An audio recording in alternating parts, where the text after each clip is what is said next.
Hello, are we good? Hello, everyone. Oh, let me close my closet. One second. Oh, this is open. Okay. Ooh. Hi, everyone.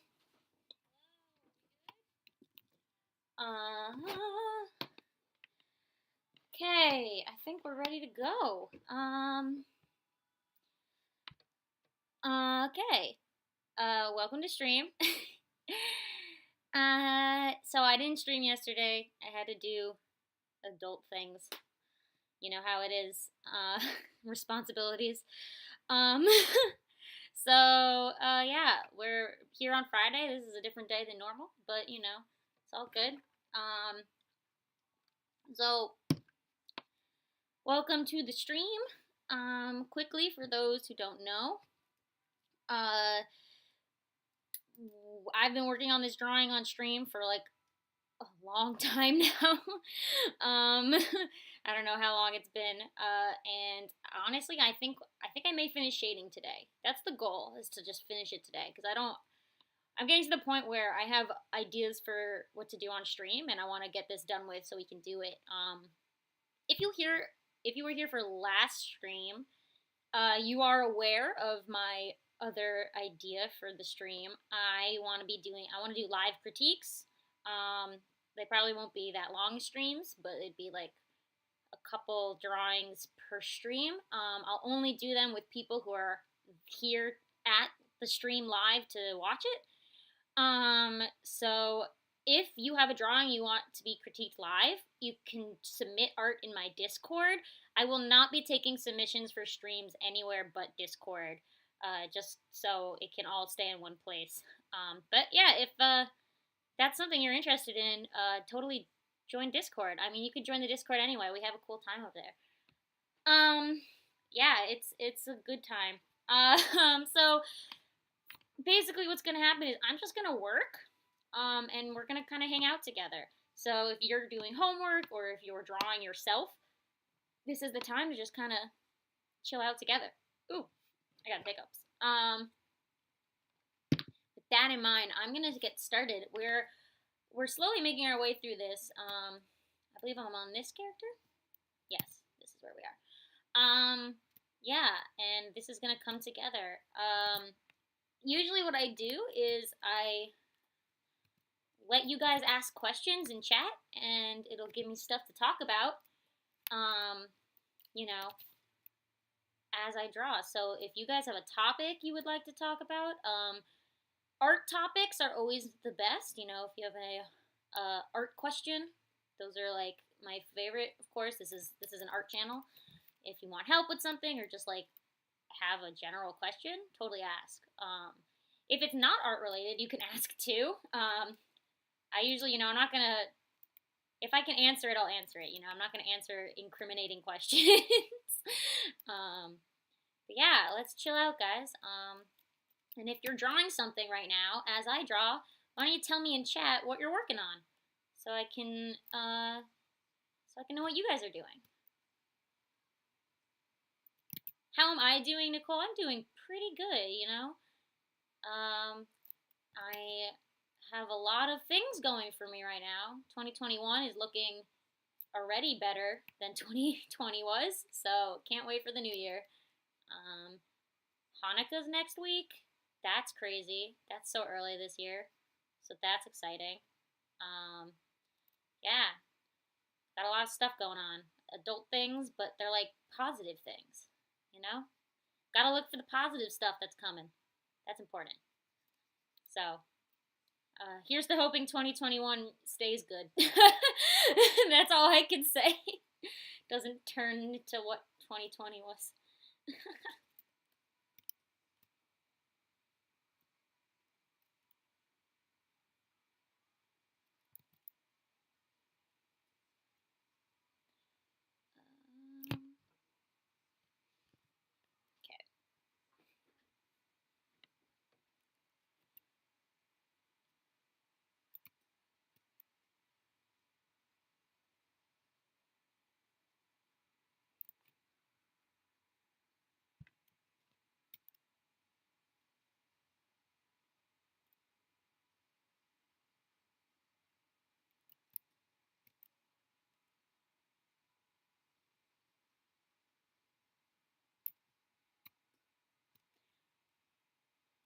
Ooh, everyone's working on stuff. Let's see.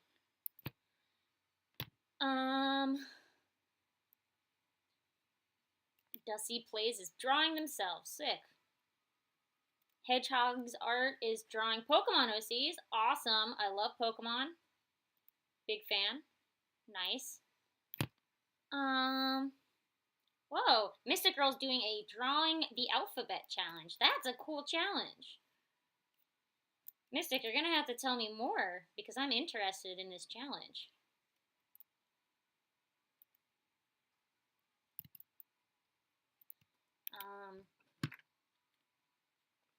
Christian is drawing Sailor Moon characters. Awesome. Love Sailor Moon. Good choice.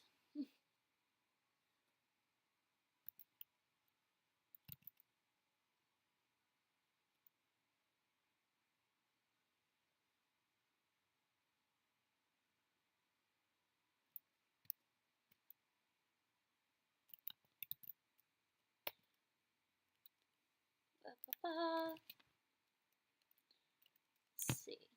OCs people are drawing. Nice. More OC drawings. Awesome. Always a good thing. Can't go wrong with that.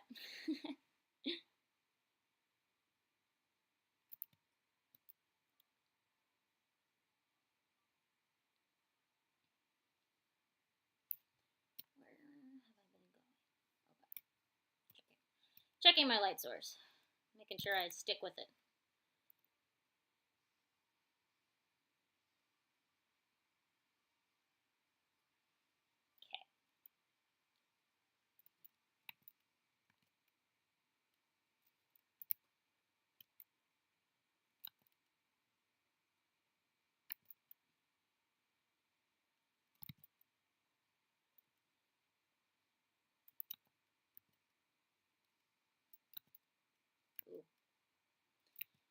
All right.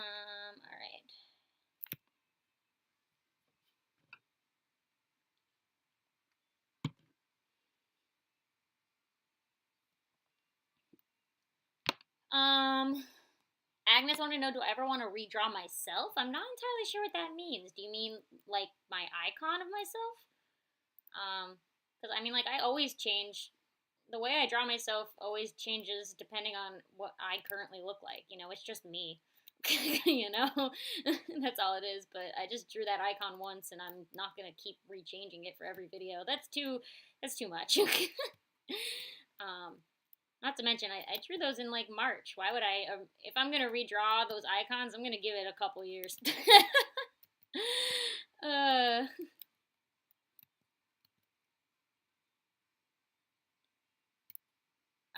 have not redrawn, but I draw like festive outfits on myself. Dependent, like for the Halloween video, I was a vampire, and for the holidays video, this one I haven't started making it yet, but I have my idea. But I remade my icons for the holiday special video. So that I do, but that's very easy. I just draw directly over the the sprites I already did. You know, I'm not making anything new. Just an additional layer on top. What are other questions? Let's see.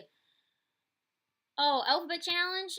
You draw a drawing of a character whose name starts with each letter. Ooh, okay. You know what, Mystic Girl? That's a cool challenge. I'm gonna remember that challenge just for my own sake because I feel like I'd like doing that. I like that idea. What else? Anything else? Christian wants to know if there's anything else I would change in my Danganronpa redesigns. Honestly, I don't know. At this point, I think I mean I stated in the description and the pinned comment of every video from that series. I literally don't care about these characters.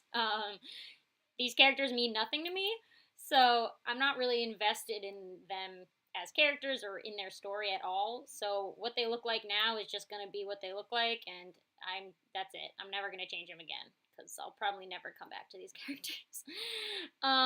So like really, I think I'm just satisfied with where they are at this point. I don't really care much more past where they are now. So I'm gonna say no. I'm not gonna change anything or have anything I want to change because that's it. This is who they are now. Uh, it was over. I think it was about 10 years ago. I drew them the first time. Maybe no, maybe less than that. Maybe more like 8 years ago when I drew them. I created them and then I never drew them again. So coming back to them now is crazy because I still don't care about them. I don't think I cared about them in the first place. But Danganronpa is very popular, so I thought I would revive them because people like Danganronpa. I also like Danganronpa. I just don't care about making. I don't really make OCs for fandoms anymore. That's not a thing I do. Um, and in general, I very rarely did it. My biggest thing was Homestuck. I had fan trolls I really cared about. But I turned them into humans when I stopped liking Homestuck, and I still draw them as humans. So I don't really count them as fan trolls anymore. Like, they're not fan characters. Um, and I once made a Hero Academia OC for fun with all my friends. We all made our own OCs. And recently, someone in my Discord wanted characters to fill a class, and I just gave them the character because I never am going to touch her again. Um, so in general, I'm not into making characters for fandoms. Like, I'd rather make my own original stuff with my own stories, my own creations from scratch, than throw something in a universe that somebody else made. Um, so any character that is like this, that like these Danganronpa characters or that Hero Academia character, they're fun for the moment and for the video, but that's as much as they're gonna get. They're not gonna do anything else than that. Yeah, that's where I stand at this point. Um, I'm too I'm too old to care about fandom characters. I'll just say that. I don't know. I'm not gonna say I'm too professional, but I am a professional in the industry. So original ideas mean more to industry people than your fandom characters. I'll tell you that. You're not gonna get noticed from your fan creation. I'll just tell you that. You're gonna get noticed from your original ideas. So yeah, that's where I stand with these characters. They're fun to draw, but I don't really care about them. So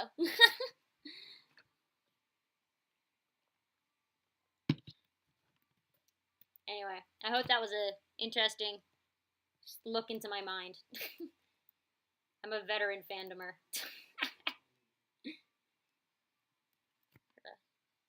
Let's see. Any other questions? Let's see.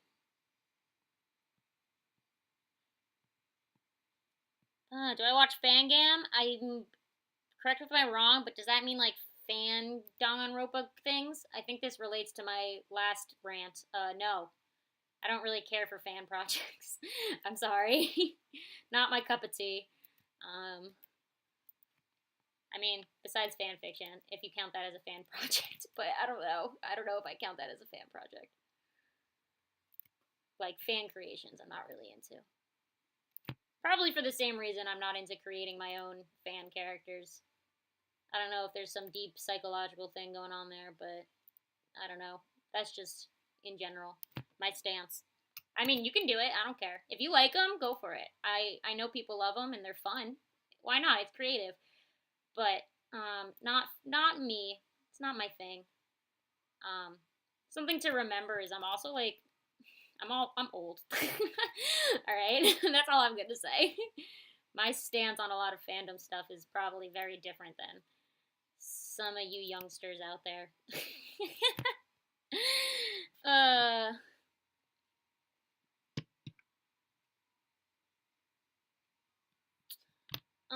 what else?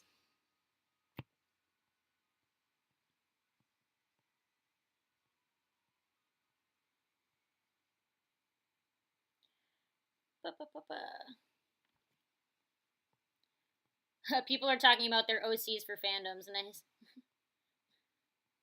Nice.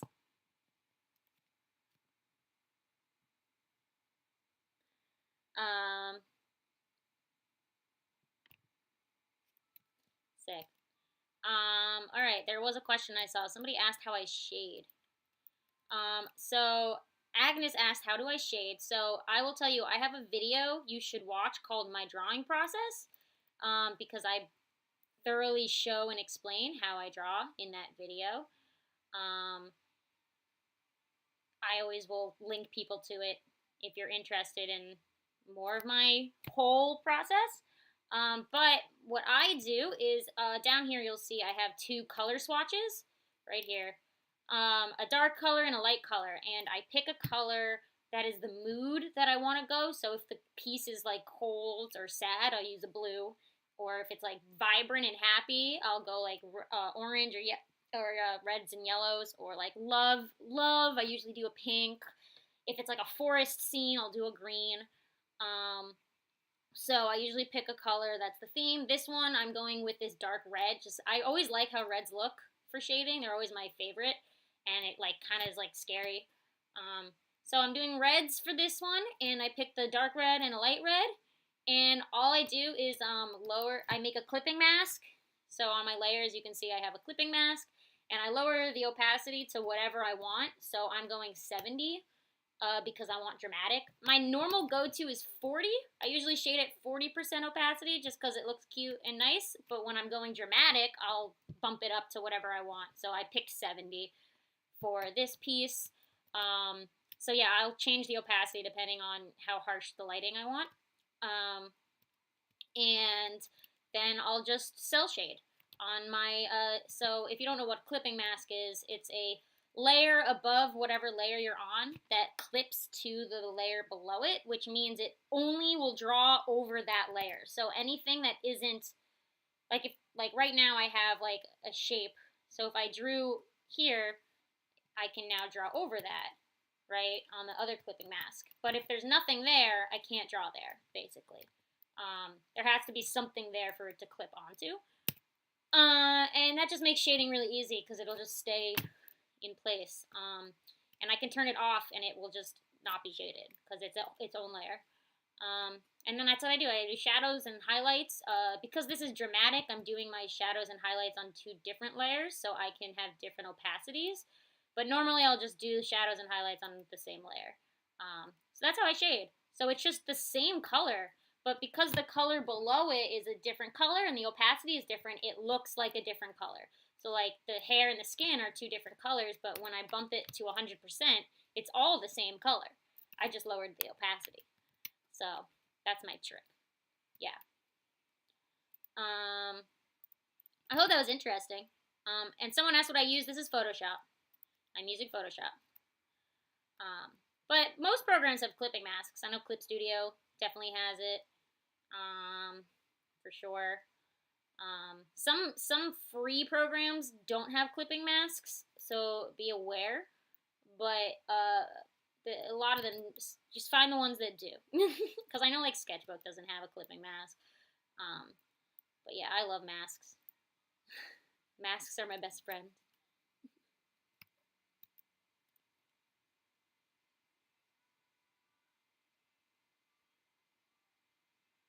I hope that was an answer. If you want more information,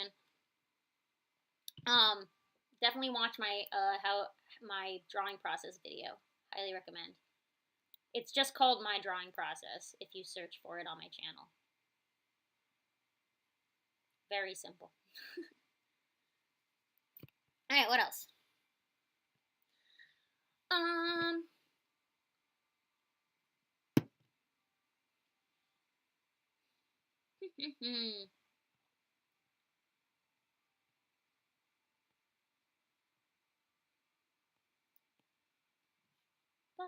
Am I gonna do another critiquing your OCs? Yes, I have a plan. So I'm actually waiting my I not sneakily, I straight up told my father that I wanted a new drawing tablet for the holidays. Because I've said it on a couple streams, but the tablet I'm using right now is a knockoff. It's not it. My main Wacom broke like a while ago, a couple months ago. I've had that thing. I've had that thing since I was in high school. I've had it for years, and it finally just stopped working. And because of that, I have no pen pressure right now. So drawing's been a little rough. And things like the character redesign videos and like critiquing your OCs, I really want pen pressure so I can like make good drawings for you guys in those videos. So I'm actually waiting for the holidays to be over so I can get that tablet. I straight up told my dad I need a new Wacom tablet, and he came to me the other day and was like, "So which is the one?" And he had like a list of tablets. So whenever I get that drawing tablet, that's it. I mean, usually how holidays in my house works is I say I want one thing and I get nothing else. So that's okay. If all I get is a drawing tablet, I'm good. Last year all I got was my handy dandy voice recorder, which is this baby, my Zoom. This is my record all my videos on this thing. And this was my last year gift. So I got nothing else. I got clothes. Those are my other gifts. But, you know, that's being an adult. So that's it. And, you know, holidays are soon. So, very excited. Once I have that tablet, I will be making the character redesign video. So, look for it in the new year. Not character redesign. Well, yeah, I want to do the character redesigning video and the critiquing OCs videos. So, that will be in 2021 once I have a tablet. So, exciting. I have some good ideas for the end of 2020. I've got a holiday video I want to make, and then I have a New Year's video. I'm writing the script right now for the New Year's video. That's gonna be like a summary of art kind of thing, which I'm excited for. Yeah, and then off to the New Year. I don't know if you guys know if you saw it, but today's video posted. Please watch today's video because I've been hyping it for a while now. It's the first sketchbook video. So for those of you who are really interested in my sketchbooks, please watch that video. It's all of freshman year sketchbooks. It's kind of a mess because my art in freshman year sucked. So I talk a lot about art school and like what to expect from college. So if you're really interested in that and you maybe just want to see like some disgusting sketchbooks, totally watch that video. I would really appreciate it. That series starts, it's going to take a little break. There's 4 parts. I'm editing the 4th part right now, but the 4th part's not going to go up till the new year because there's going to be a little break for the holiday special and the New Year's special. So the videos will continue after those come in. But yeah, please watch that if you are interested. Either leave this and come back, I don't care, or queue it up and watch after the stream's over. Yeah. And if you did watch that video, how'd you guys feel about it? Was it interesting? I mean, my art freshman year of college was disastrous, so yeah. Sorry you guys had to see that. Wait until I pull out my high school stuff and my middle school stuff. You guys don't want to see it. It's terrible. I couldn't draw people in college. Well, wait until you see how I drew people in high school. It was bad. Really bad.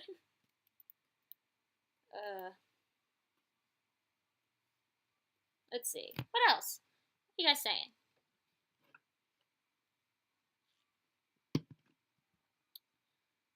Where do we send fan art? You can tag me if you post it to social media. You can tag me in it. I have my Twitter and my Instagram right on page here, or it's linked in the description too.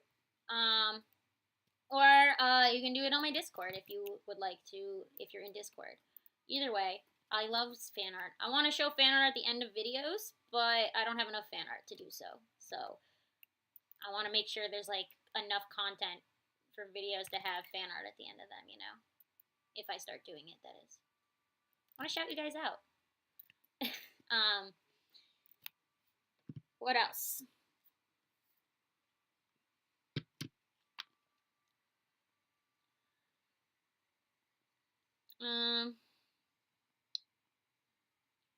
Am I hyped for the new season of Attack on Titan? No. I am not. I used to be really... When the first season of Attack on Titan came out when I was in high school, I was really into it. And then it took way too long for season 2 to come out, and at that point I didn't care anymore. I care not for Attack on Titan anymore. Sorry. It's kind of bores me now. I've seen better shows. I'll just say that. I just can't stand Eren. Why is he the main character? He bothers me so much. His voice grates my ears. A terrible main character. Oh, Mystic Girl wants to know if I have any tattoos. I don't, but I'm very open to the idea of tattoos.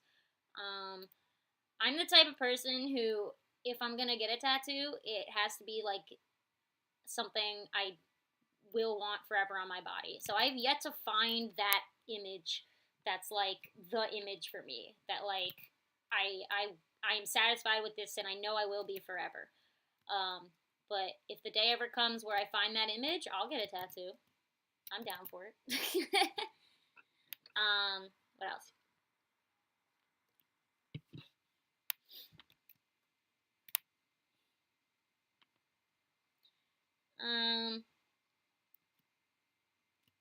Yeah.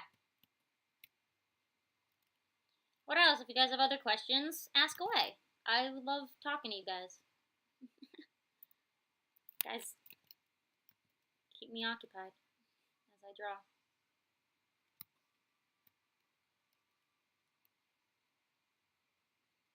Oh my god, is that Mike in chat? Hey, Mike, Coach Page.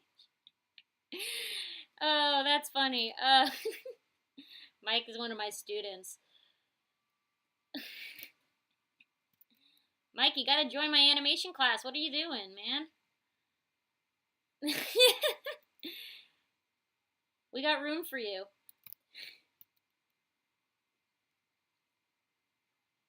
Always room in my animation class.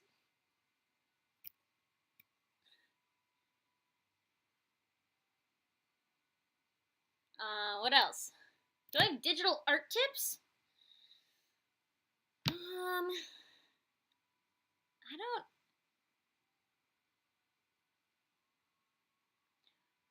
Oh, Mike's in my. Whoa, Mike, you're in animation now? Well, I guess I'll see you on Saturday. Sweet. Awesome. I love it. Welcome to class. We'll have a fun time. If you guys don't know, I teach art like in person at an art school, like an after school program. I'm an art teacher. And only my cool students get to know my YouTube channel. So, only the cool kids know my YouTube. Prove to me you're cool, and then you get to know my YouTube channel. Oh, man. Yeah, okay, who wanted digital art tips? I guess Blast Off. Blast Off, what, like, is there any more specifics about digital? Because, like, there's a lot about digital art I could tell you.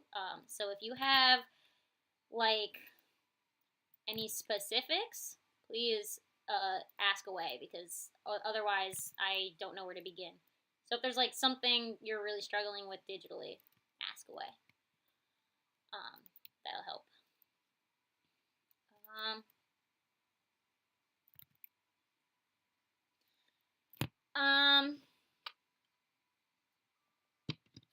Your first anime game. You mean a JRPG? I don't know if you call it an anime game. Anime means animation in Japanese. If you don't know that, it's like, yeah. DDLC is also an American game, so it's not an anime. It wouldn't be considered anime because it's not from Japan. The more you know. But I guess, I mean, anything like Zelda, you can consider that. But yeah.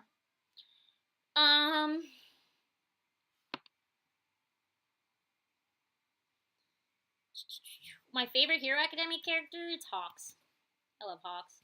It used to be Todoroki, but then the manga introduced Hawks, and it's gone. But there's no Hawks figures.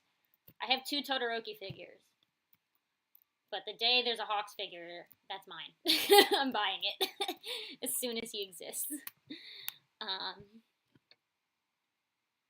I'm moving soon, and when I move, I'm gonna make a backdrop for my streams, and I'm gonna put all my figures behind me, so you guys can see how nerdy I really am.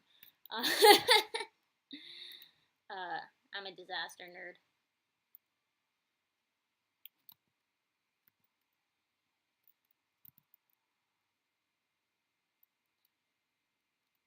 Did I hear Bakugo's hero name? I sure did. I haven't read the newest manga, but I heard about it. Honestly, people hate it way more than I don't care for it. Like, it's fine. I have no problem with it. People really hate it. I think people just had higher expectations. I don't know. I don't care. I like his new. I have no issues with his hero name. That's all I'm gonna say.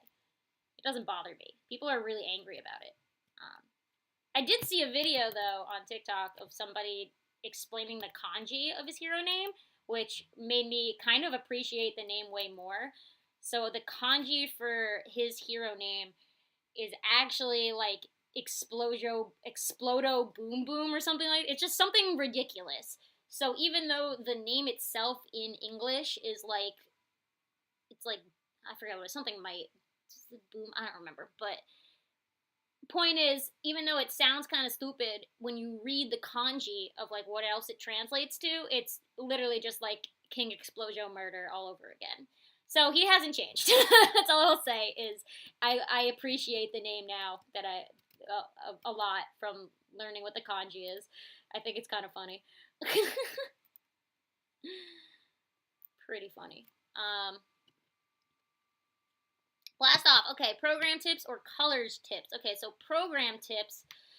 I would say for programs, it has to do with how much money you're willing to drop. There's a lot of good free programs out there, but I'll warn you, if you're trying to like make a living off of art, like you want to do it in an industry in the future, like you want to work for television or like children's book illustrators, like if you want to work in an like a field that is like in an office, you know, like motion graphics or stuff like that, you need like the legit programs and you got to learn them sooner or later. If you're just doing art for funsies, yeah, there's a lot of free programs out there. And in like 1 second, I'm gonna say, people in chat list free programs for Blast Off to check out. And they're all different for different people who like stuff. I know Sketchbook Pro I'm a fan of because I know that one. Krita people like, Ibis Paint people like. Those are free. If you have an iPad, Procreate. Everyone likes Procreate. Or I like Art Studio Pro. Also on iPad. They're very cheap. They're like $5 to $10. I don't remember. Very cheap. And for more expensive, there is Clip Studio Paint, which actually, I don't know. It had a sale recently, Clip Studio, where it was only $25 for a one-time payment forever. So I know people are a big fan of Clip Studio for a more professional program that you only pay for once. However, I will say if you're like looking into doing industry work, look into Adobe. It is expensive, but you can get a month for free. If you just want to try it out, there's a free month.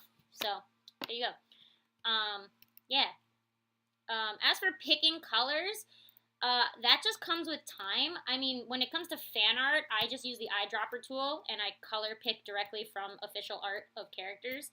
So like, I'm not guessing at like colors for clothes or skin. When it comes to original characters, I mean, your eye gets trained over time to like pick up on good colors and bad colors.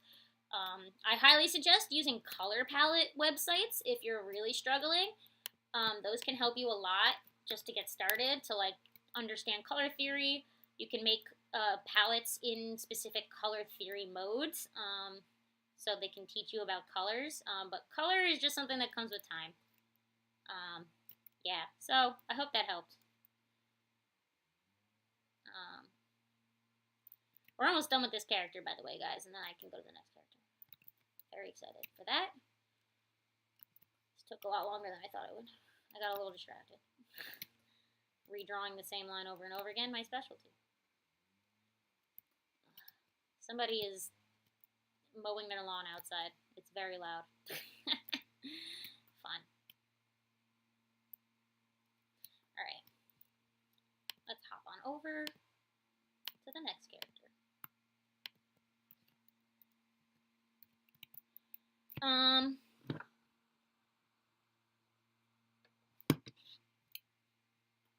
I'll save.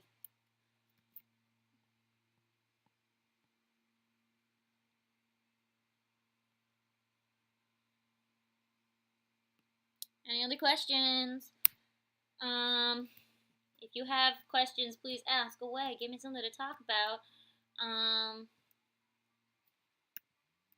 Let's go. Alright, we're on this guy. Ooh, alright. He is like bald, so this is gonna be interesting to shade. Hello. Oh.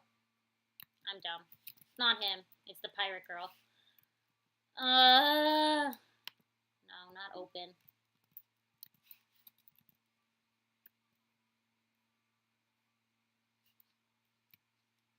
What did I do?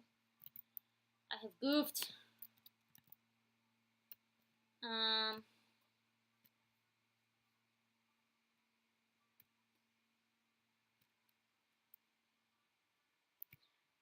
Nicole asked who would I like to collab with. Nicole, I don't know anybody. Like not just like like real life, but like I don't. You guys are gonna hate me. I don't watch art videos on YouTube. I don't. I know a majority of the art community is like ranters, and I don't like that kind of content. I don't enjoy rants. I mean, like if anything, like if the only people I watch I think are Drawfee. I love Drawfee, and they live real close to me in New York. So if they ever hit me up, I wouldn't say no, but I doubt that. They're way too big. But I don't watch art stuff ever. It's just not me. I like making it, but I don't consume it. Does that make sense? So I don't know people. Like I don't know names of artists on YouTube because I don't know anyone. So that's my answer. Is I don't even know a name. I have some friends who do YouTube videos too, but they don't do what I do. So like if they wanted to collab, I wouldn't say no, but it would be a weird time. I don't know what we would do together because they don't draw. So I don't know what our video would be. Yeah. I don't know if that answered. Who do you guys think I would get along with? I don't give me names. I don't even know where to look. So do you guys know artists on YouTube that you think I should get along? I should watch videos of or like get along with? Who's someone? Oh, Lavender Town. I know of. I know of her. I've seen some of her videos. She's cool. But I'm like way out of art school, so I don't. I know a lot of people who are like still learning in art school love her videos, but for me, I like to teach, but I'm not learning anymore, so I don't really watch the stuff to learn, you know. But yeah, let me know other videos, other YouTubers that maybe you think we'd work well together. Because again, I literally know nobody. I am I don't know anything about the scene of YouTube that I'm in. So funny. Jaden Animations. Okay, would you consider her? Because when I would think of her as a storytime YouTuber. Because I know some storytime YouTubers like in real life. I'm like secondhand friends with some of them. But we don't make the same content, you know. So that's my question. Is like maybe I'd vibe with Jaden. I like her personality. I feel like we'd vibe well, but would we make good videos together is the question, you know? Because like you can be friends with someone, but like, do you make good work? Are you good coworkers versus being good friends? There's a difference. But she's cool. I like her videos. She definitely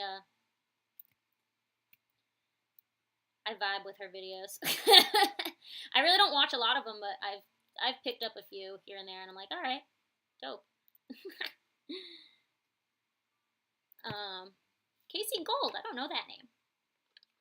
I'll look that one up. Lavender Town. People say I'd get along. Okay, interesting. She's sweet. I like her. Her voice is very calming. Her art style is cool. I like her art style. Very unique. I like her eyes. I really like how she does eyes. Always cool to me. Um,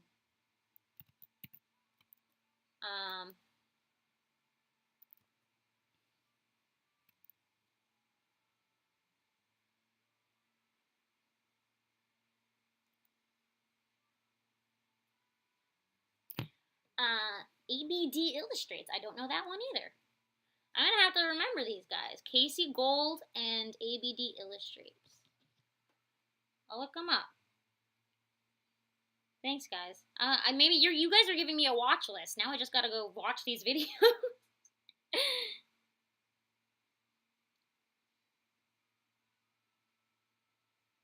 Let's see. Casey Gold. Oops. Casey Golden. Oh, she does a lot of hand stuff, it looks like. Cool. Painting stuff. Okay. Sick. Yeah, we make similar things, but again, I don't watch this content on my free time. I like to make the content, but I don't watch it. Does that make sense to you guys? I don't know if that makes sense. I'm a little weird like that. I watch, like, my YouTube recommendations is, like, spooky horror readings at midnight, or, like, true crime videos, or, like, ARGs. That's what I watch on YouTube, guys. I don't watch art things.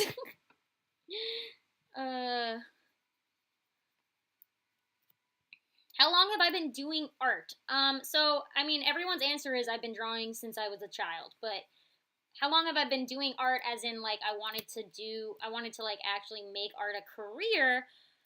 I think I decided that art was less of a hobby and more of a career path when I was in high school. Because I was drawing for funsies all of middle school. I was a big weeaboo. I drew a lot of anime. Um, and then, like, in high school, when you had to start thinking of, what the hell are you going to do when you graduate? I think I must have been a 10th grader. And I was like, I suck at math. I suck at science. I'm kind of good at English, but I don't like to read. So, what's my step? Art. That art is the thing I like. So I started to really focus. I went to an art camp where it was like a camp that you just do art all summer on a farm in Vermont. It was pretty chill. Very hipster, very hippie. Vermont is just like that. So that, I think when I was in 10th grade. So that would mean, how old am I in 10th? 15? So 10 years. It's been about 10 years now. Jesus. Oh my god, 10 years of art. Of like focusing and learning from like art and like actually improving. Like there was many years, like my middle school years, so like when I was 12 to 15, so that 4-year gap, I wasn't learning anything. Like I just drew for the fun of it, but I wasn't looking up how to draw things. Like there was no YouTube. Also, YouTube didn't exist the way it does now. So I had like a how to draw anime book, and that was it. And those books are terrible at teaching you anatomy. They have like the worst anatomy in them. So I was not learning anything correct. So once I started to like legitimately focus on art, I was about 15. So that's about 10 years now. Yeah, jeez, yikes, yikes.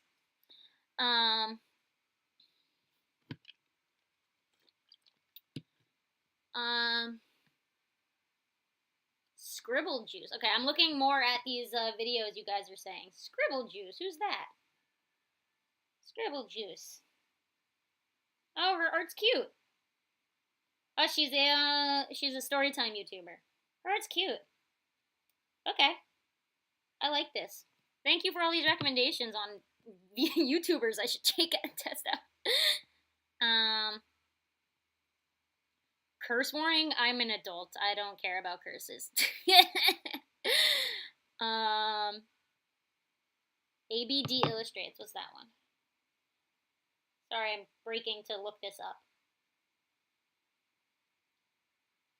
Who is he? Very anime. Alright. He does... Alright, yeah, he does, like, drawing this kind of character, doing this. Alright, dope. Very similar to me. Alright. His art is very anime. Is it a he? I'm so sorry if I'm misgendering them. His icon, their icon looks like a male. That's all why I'm saying it. But if I'm wrong, I'm sorry. They? I don't know. Point is, his art's cool. Not, again, I'll tell you this, I don't really look at, a lot of my favorite artists aren't anime artists. I'm not a big into anime art anymore. It's really funny. Oh, Jazza. Jazza I know of. He's big. Oh, Jinja Ninja. Okay. I know that name. and I'm not going to say anything about her. I'm not a fan of her and the things she has done. I heard of her way before I even started YouTube, and it wasn't for good reasons. Yeah, I'm good with not talking to her. I'm good. Nobody knows me. I don't need to know them. It's all good.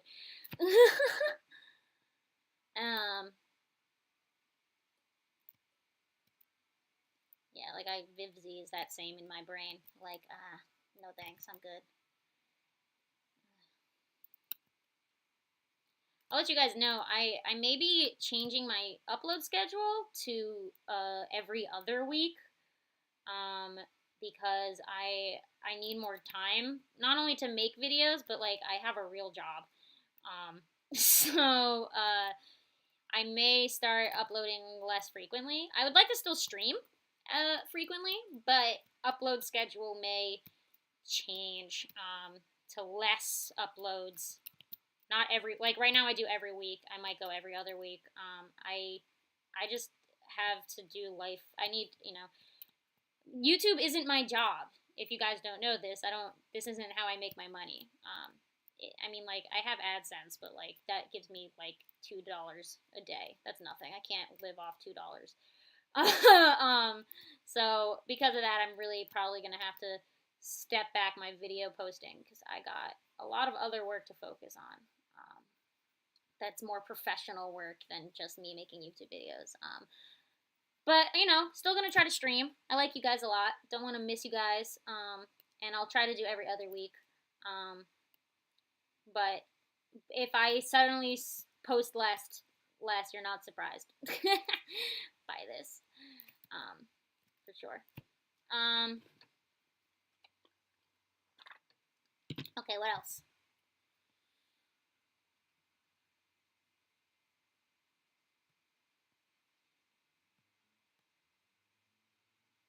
Oh, it's a he. Okay, I was right. Thank you guys for letting me know.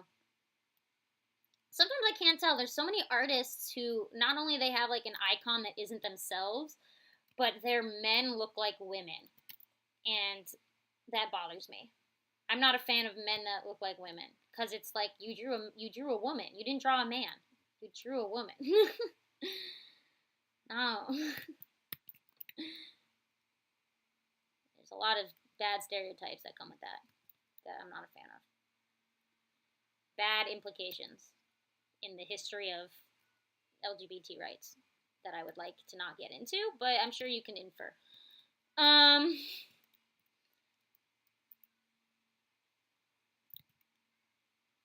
Okay.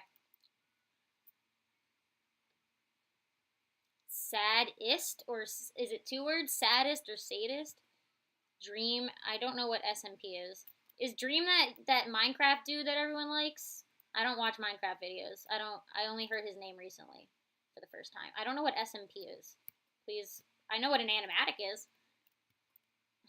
But I don't know what an SMP is.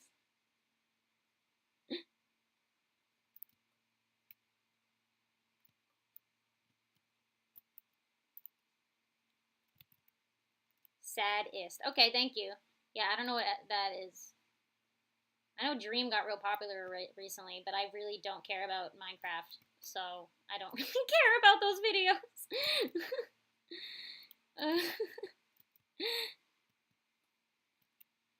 Not for me. I am too old to be part of the Minecraft generation. That game came out and it wasn't cool to play it, so I never played Minecraft. I still have never played Minecraft. All these years later, and I don't know how to play Minecraft. I've never touched that game.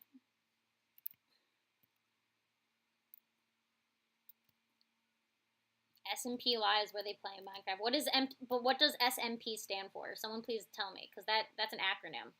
What does it stand for? Please. Thank you. This is what I would like to know.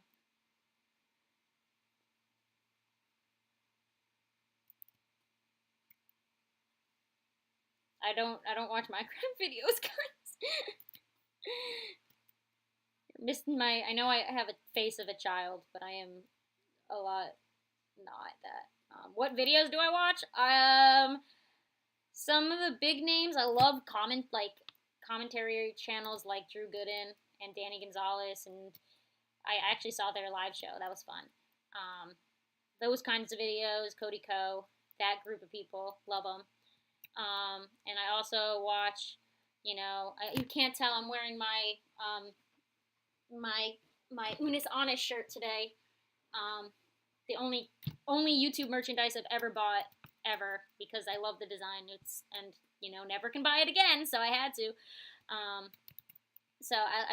I've always been a Markiplier fan. So I watch, some Mark, some Jack, Septiceye, PewDiePie, those guys, the group, the OGs.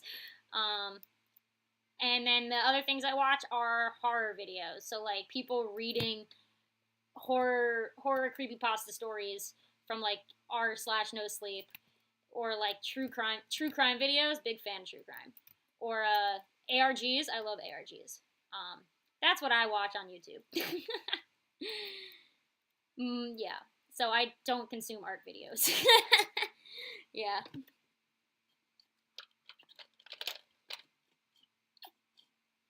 I hope that was a interesting look into my life.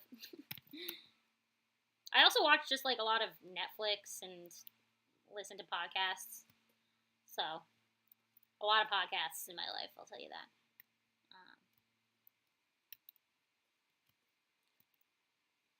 Cool. Alright, I think this one's ready for highlights.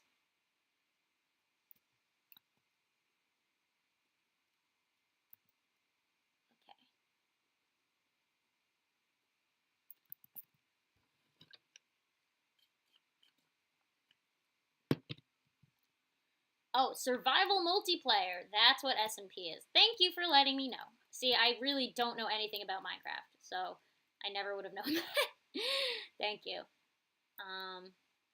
Cool. I know he's real big recently, but I've never seen a single one of those videos. I'm surprised Minecraft came back. Such a resurgence of Minecraft.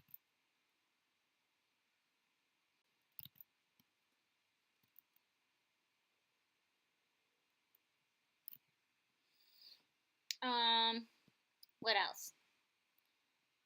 Who's my favorite OC? Mystic Girl. Do you want to know my favorite of my Danganronpa OCs, or like my favorite overall OC of all of my OCs that I've ever made? Please ask, because there's different answers.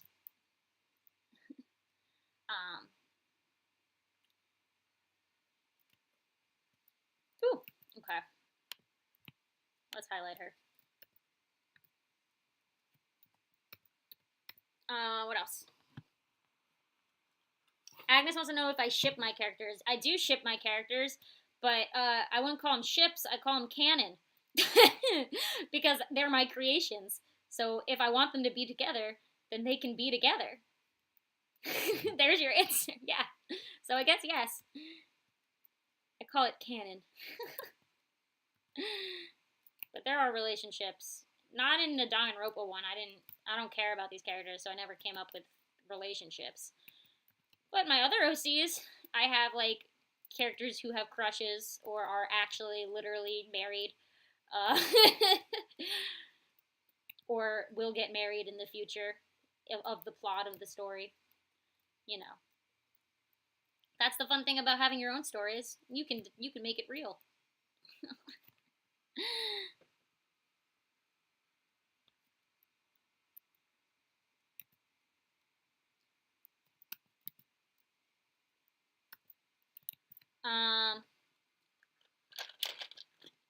Yeah, I don't watch Reddit videos. I watch like the voice, think Corpse. You know how Corpse's voice is like that deep, sultry voice. His whole channel it started where he would read horror stories to you with his deep voice. So those kind of videos where they like read voice, like the person voices the story. No robots. I can't stand the freaking robot videos. Those piss me off because they're so easy to make and they get too many views for how easy they are to make. So I think this character's ready to go. So let's go to the next one. Guys, we're close. I'm determined to finish shading during this stream. We're gonna do it.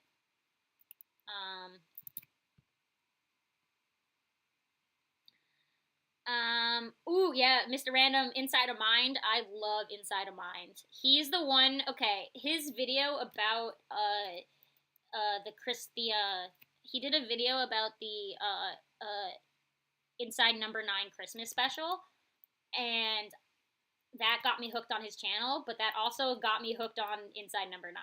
I watched his video and then I proceeded to buy BritBox so I could watch all of Inside Number 9, and now I am a big fan of Inside Number 9. I'm a big fan of UK television in general. Always love UK stuff. So I immediately fell in love with Inside Number 9 because of Inside of Mind. So bless him. He's great.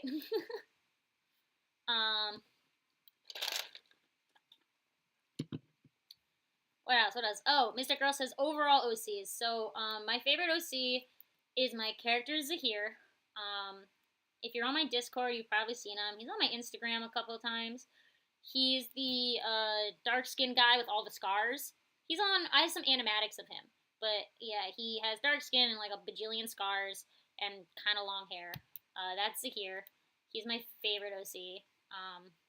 He's the main character of that story. And I love him with my heart. For sure.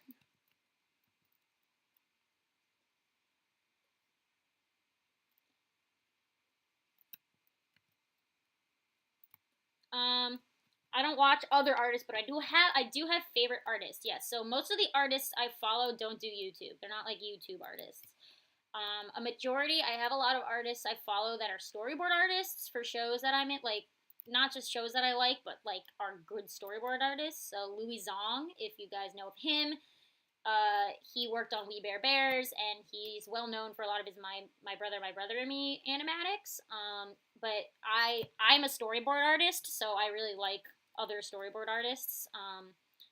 There's a girl, her name, oh my gosh, she's like obsessed with Jessie from Pokemon. But she's also a storyboard artist. I think she storyboarded on Steven Universe and some other stuff. She's somewhere deep in my Twitter. But she's another one of my favorite artists. For sure. And then another illustrator I really like is Swylock. I don't know if you guys know Swylock. I own a lot of Swylock's art because I've been to many a convention where Swylock is selling. So I have 2 Hero Aka prints, 2 South Park prints from her. I really want to buy her Genshin prints. Her art's my lock screen on my phone right now. See if I can show you guys. Oh, I can't. Well, because I have music playing. But my lock screen is of Child from Genshin, this drawing. Let's see. So this is her art, Swylock. This is my lock screen right now. Swylock's one of my favorite artists, too. But she's a traditional illustrator kind of thing. Kiana, thank you. Yeah, Kiana is the other storyboard artist I really like. Yeah, a lot of the artists I follow work in the industry I work in. So a lot of my favorite artists aren't going to be YouTubers, because I'm looking at more professional people.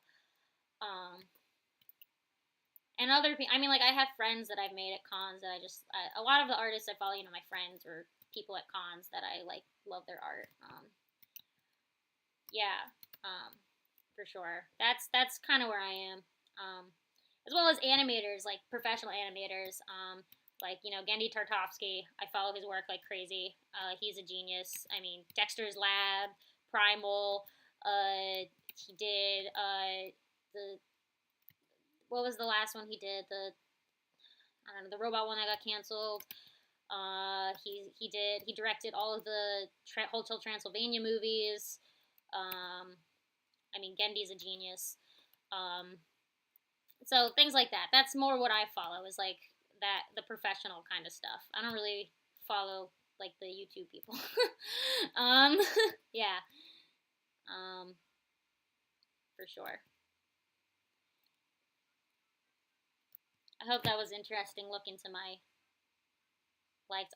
Like literally everyone I follow on Twitter or Instagram are just artists I like. Like I just want to see art on my timeline at all times. Yeah.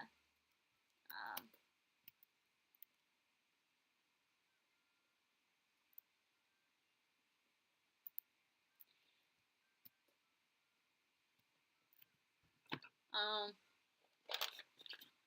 Hetel wants to know what's my favorite couple of my OCs, like pairing of my OCs. My characters Zahir and Osric. If you're on my Discord, you've seen them.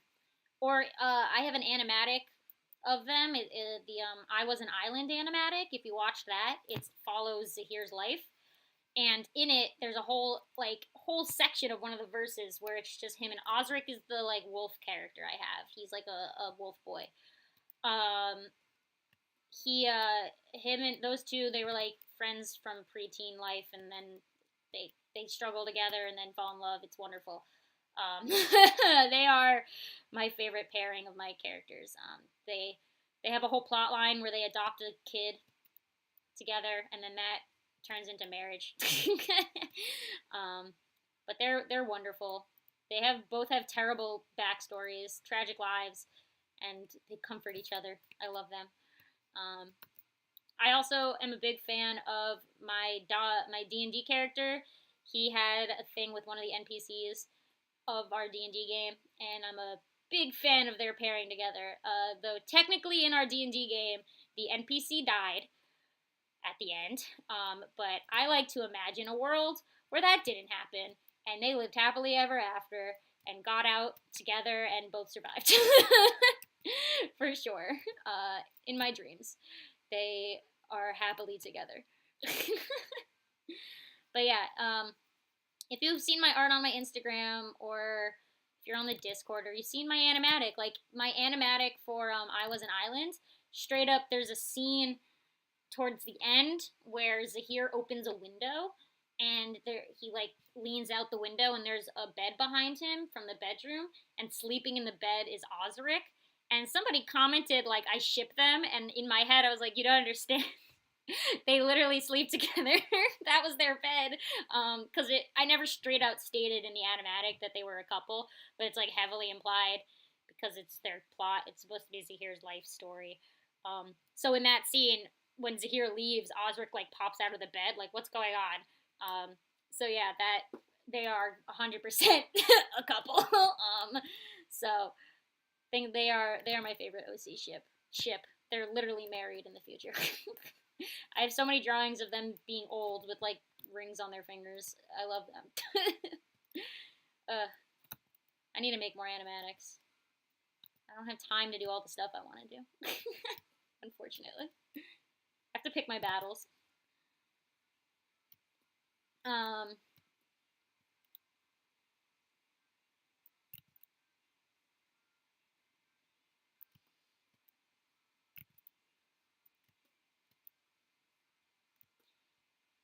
Gregzilla, I know that name.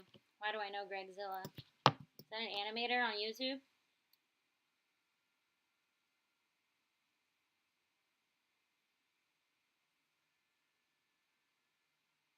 Oh, I've seen his work. Yeah, okay. Yeah, he's a YouTube animator. I wouldn't consider he's someone I don't follow. Like I wouldn't consider him someone I'm like when I say I follow in the industry, I mean like the people working at like Cartoon Network and Netflix and Nickelodeon. Like that's the people I follow, or like the gaming industry. I don't really follow YouTube people. Besides, like I'll follow them on Twitter, but not like their work. I don't follow their work. If you get my drift. What else? Agnes wants to know my most hated OC. I don't hate any of my OCs, honestly. If I create it, I want to make it so I will draw it again. You know, I want to make a character that I won't hate drawing every time I draw them. So I don't really hate any of my OCs. I do have characters I draw less than others. So least loved, as in like they don't get screen time because they're not main characters. But that's different than hated. I don't hate any of my characters. There's just some I prefer to draw over others just because they are more important to stories, or they just like get more screen time in general. So, yeah.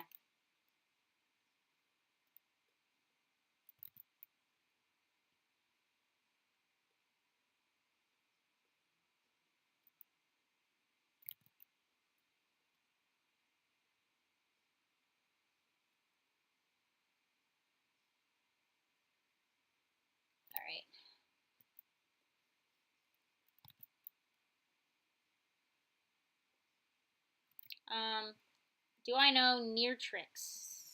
Is that a YouTube person? Because if it is, I probably don't, because I don't know that name. Hold on. Neartrix.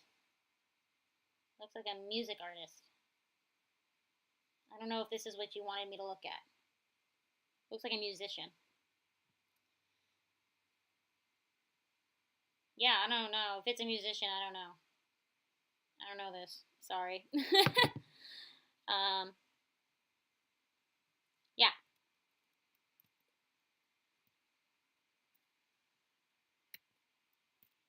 Anyway. Yeah, what else you guys want to talk about? Lauvan. Is that how you say that? That's another person I'm looking up. Natrix? Hold on. I think I put the wrong name in YouTube. Natrix. It looks like people spelled it differently. Hold on.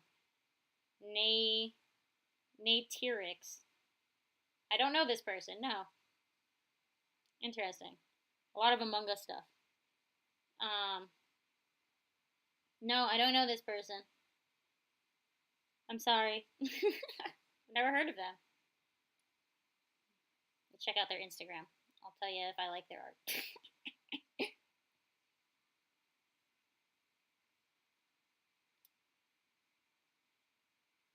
Alright, their Among Us stuff is pretty sick. For sure. Everyone's drawing Among Us. Cool.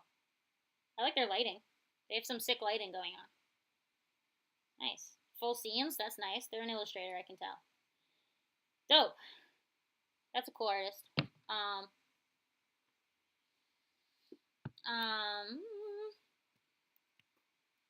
Alright, let me add highlights. Let's move on. It's already been an hour, guys. I gotta go faster.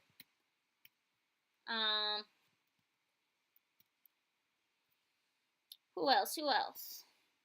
Oh, Lyovan. That was one someone wanted me to look up. I'll look them up real quick, and then I gotta stop looking up artists.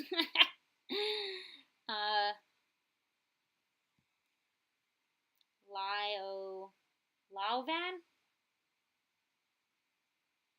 Oh, no. No, they're just using somebody else's art. Because I was like, wait, that's not their art. Hold on.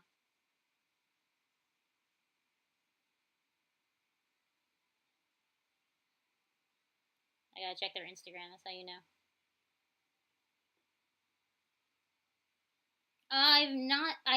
Okay, their art style looks like everyone else's. I'm not gonna lie. I've seen this art style before. It's the pretty anime boy art style. Nothing wrong with that.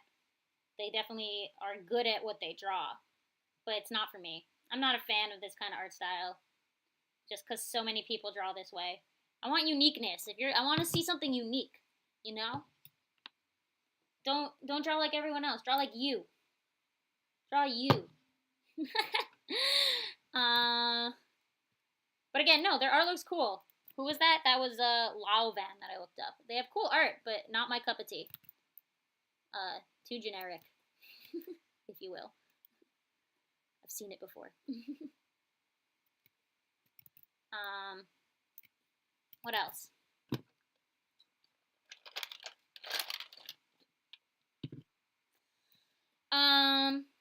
There was a Hedgehog has a question about the island. I was an island animatic. Who's the person in the past who gave him the head feather? Okay, that's his name is Elliot, and he was my character Zahir's mentor. So it's kind of implied. You kind of see it. Zahir, as a kid, was in slavery, in a type of slavery that is inappropriate to say on Twitter, on YouTube. So I won't define the type of slave he was, but he was a slave, and he escaped and got saved by Elliot, who was a mercenary who like takes odd jobs. And Elliot kind of took him in and raised him and taught him. So it's like his mentor figure / father figure. And the whole point, like, Zahir keeps getting left by everyone who he loves. Everyone keeps betraying him, and his life kind of sucks. He's had a hard life. So his mentor, the whole plot of the main story of that is that his mentor goes missing, And the plot is them trying to, like, it has odd jobs here and there, but the overarching plot is they're trying to find the mentor, Elliot, who kind of disappeared. Zahir really wants to find him. Don't want to spoil it, but it's a whole thing with like an evil organization, the same organization who Zahir was a slave for, does bad things in their world and yada yada. But yeah, that's Elliot. That's who it was. It's our main character's like father figure slash mentor. And the feathers were Elliot's feathers, so he gave them to Zahir, and then the next day he like went missing. So Zahir is like, where did he go? Yeah, that's who that was. He plays a very important role in the plot, but we don't really see him because he's missing.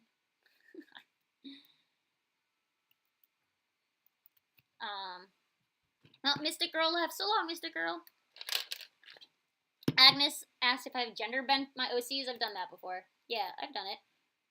I find it fun. I just don't draw them that often. Maybe I like doodled it once or twice. But like, if I'm gonna draw my characters, I'm gonna draw them as they are, you know.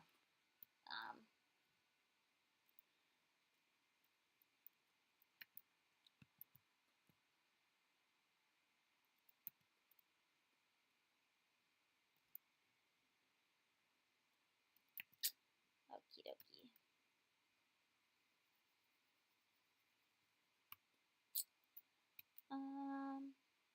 What else, guys? Any other things you want to talk about? Please ask. Give me a topic.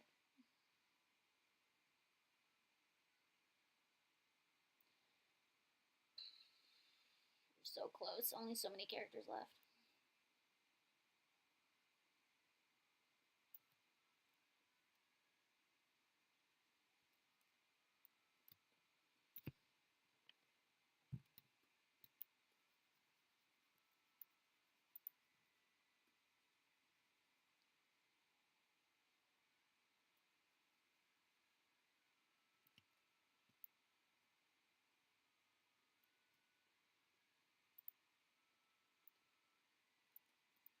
Has anybody been making anything cool this whole time? Let me know what you've been making. Or if there's like is there like a big project you're working on? What are you working on? Let me know.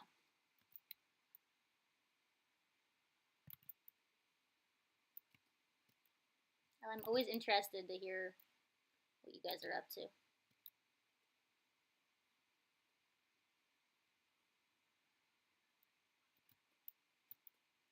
Oh, hello everyone who joined.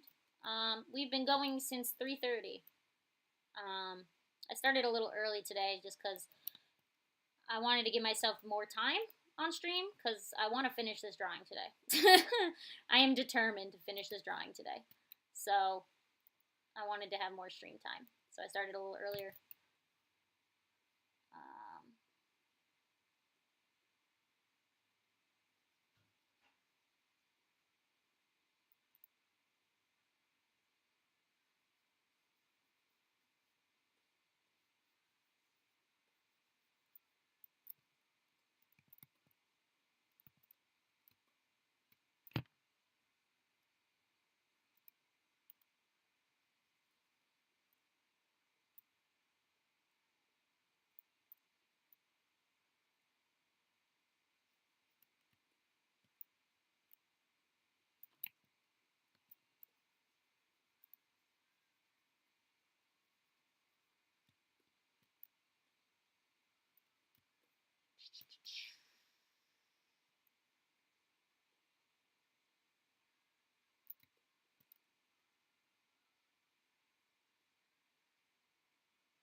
So many things. All right, I gotta read through this chat.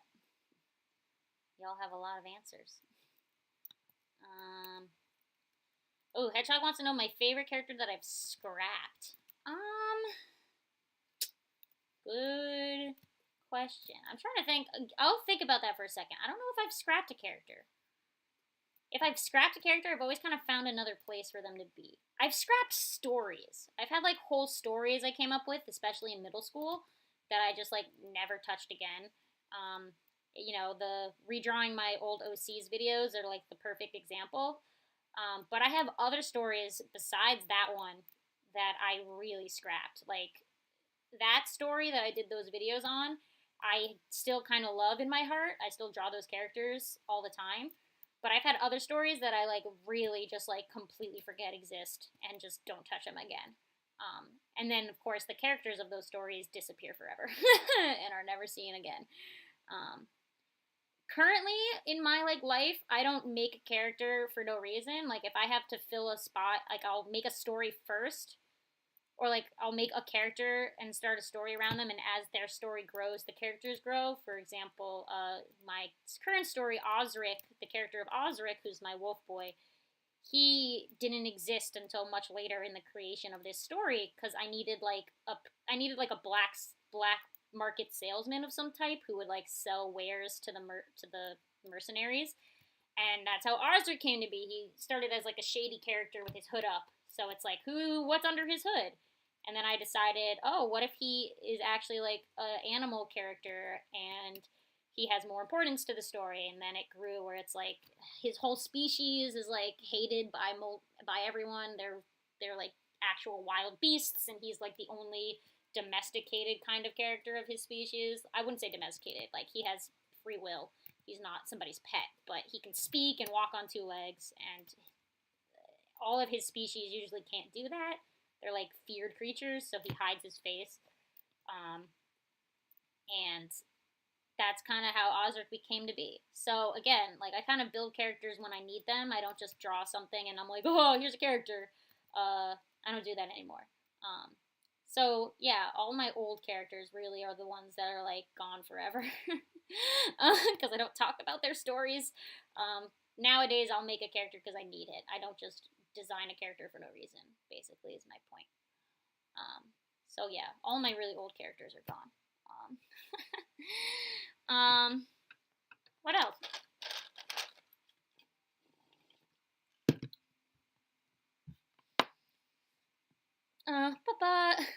Lily says they're learning perspective and it's hard. Perspective is hard, but you can do it. There's some things to just remember is that when something is closer to you, it's bigger, and when something's farther away, it's smaller. And something else people forget is when things are closer to you, they look farther apart. So, like, if you have like two objects next to each other and they're closer to you, they're gonna look farther apart from like one another than if they're farther away. When they're farther away, they look closer. So, that's something to think about. Always keep in mind with perspective.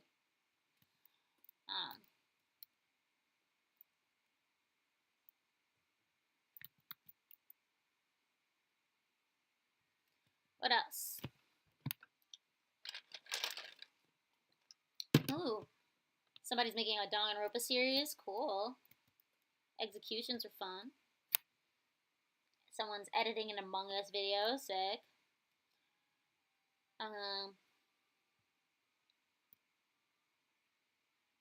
Oh, people, so long, everyone who's leaving. Maybe we'll be here if you come back.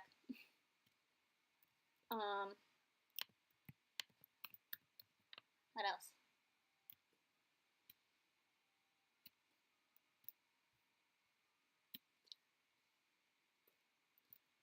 What else, guys? Any other questions or like things, art things, non-art things? I don't care. What do you guys want to talk about?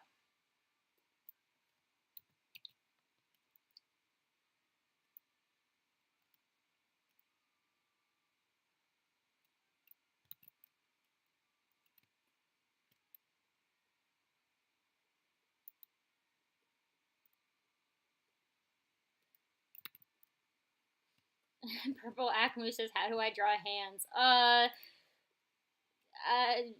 Blobs. There's like a box trick people like to do, like you draw like a box and then you draw more boxes for the fingers. I kind of just draw nubs. I've gotten so used to drawing quickly because storyboarding and animating that I have like a really quick way of drawing hands. But you know, look at your own hands and just plan them out. That's all I'm gonna say. The more you draw hands, the better you'll get at it. So just like anything, the more you draw something, the better you're gonna get at it. So practice. That's it. Look up some, maybe there's some tutorials that'll help you. I'm a fan of just do it. Just draw it. That's the best way to learn. Less so than following a step-by-step. Because sometimes a tutorial works for that person, but it doesn't work for you, right? Like, we're all a little different in our brains. So, just keep going at it. Draw, draw, draw. That's all I'm going to say. Keep doing it. Okay. I think I'm on to the next character. Oh, I'm so freaking close. Let's go. Okay. Who is this one? It's her.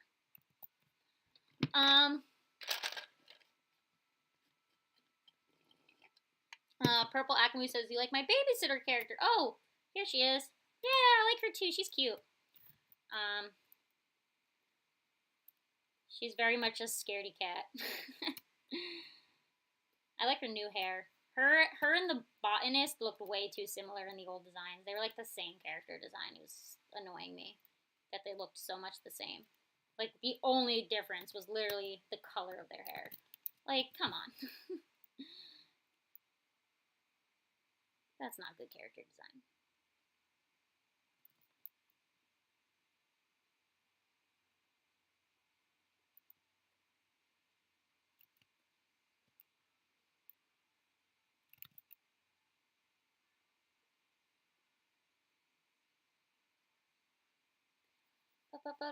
What else? Who inspires me? I mean, I just listed a bunch of artists. I don't know if you missed it, but I talked about like some professional animators that I look up to. Like, I love their art, and like some storyboard artists who I follow that I love their work. That's kind of it. I mean, who did I list? Gendy Tartovsky I listed, Louis Zong, Kiana, don't know her last name. Those are my main go-tos. I guess of the YouTubers whose work I aspire to be like, Ethan Becker. It's not his YouTube videos I want to be like, it's his career path. He is a storyboard artist. He worked on Voltron. He worked on Legend of Korra. Like, I want that. I want that to be my life. I aspire to have his career path. So I like his videos, because it's like looking at somebody who I really look up to, because his career is my dream career. So you guys may know Ethan Becker, but yeah, he's I love his energy so much. Honestly, I've worked in a bunch of studios, and I love people with that energy. They always make the best studios. When I work in a studio with like corporate people who suck, they're the worst. Like, no fun, no artistic freedom. They're just so rigid and corporate, and I hate it. But when you get those good studios that are like super chill and like really artsy and like fun to be around, then you're like, yeah, this is good. That's why animation is wild sometimes.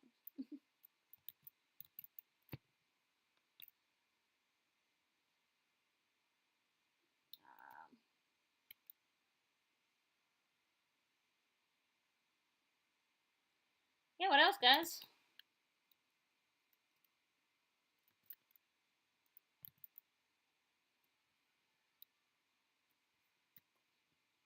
Someone wants to know if her apron was white. So I wouldn't do that because it's not her color scheme. So if you notice, her scheme is like red and yellow for the babysitter. So no whites, not allowed in her color scheme.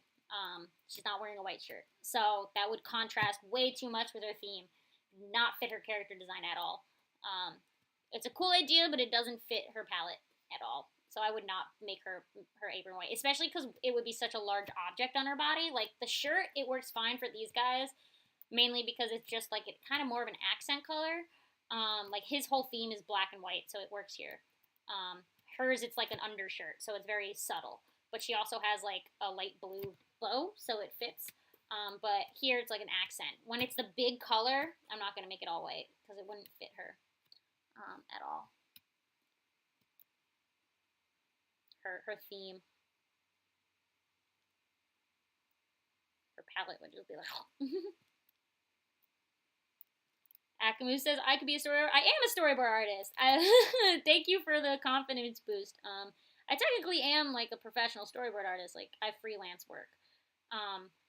But like when I say his life is my dream, like he works for major studios. That's my dream goal, is to like have a studio job on like a big name television show.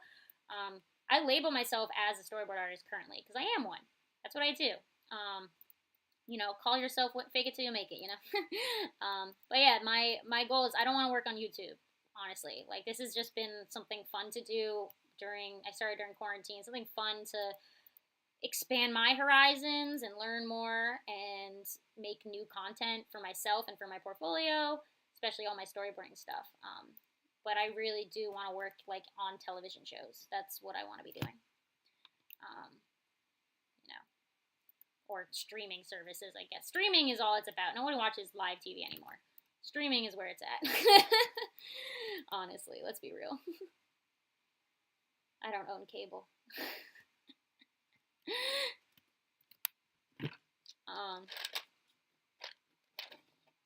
Oh, there's so many questions. Hedgehog wants to know art tips on making characters. I guess, what is it you struggle with specifically, Hedgehog? Because that'll help me narrow what I tell you. Or else I could just give you a whole laundry list of character tips, and that would take too long. So if you have like more specifics you would like to talk about, or like want some ideas of, let me know.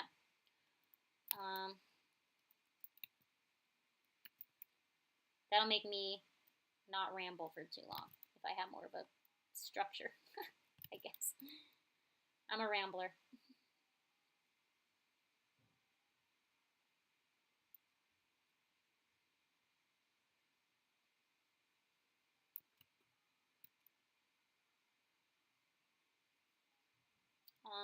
There were some other questions. Hold on. Let me color this.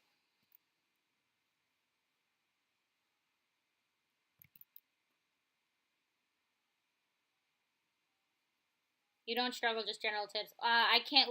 You gotta give me something, Hedgehog, because general tips could mean a lot of things.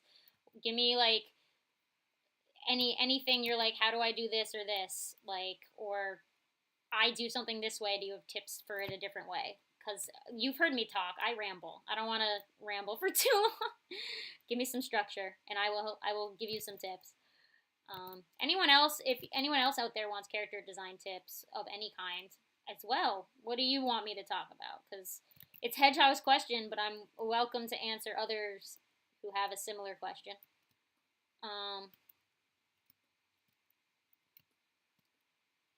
What else?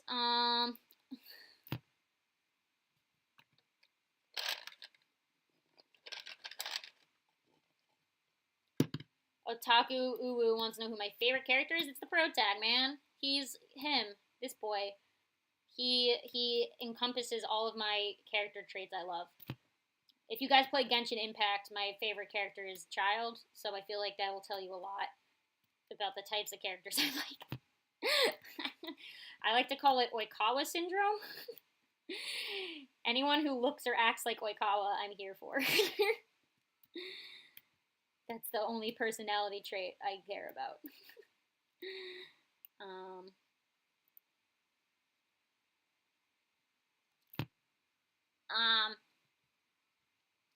Lily says characters who don't have a good arc are still good characters. I mean, yeah. I mean, you don't need an arc.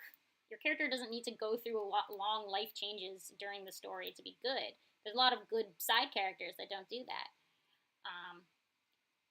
But there are bad characters that have who start bad and end bad, you know. There's a difference between a character who starts good and ends good and a character who starts bad and ends bad. You know?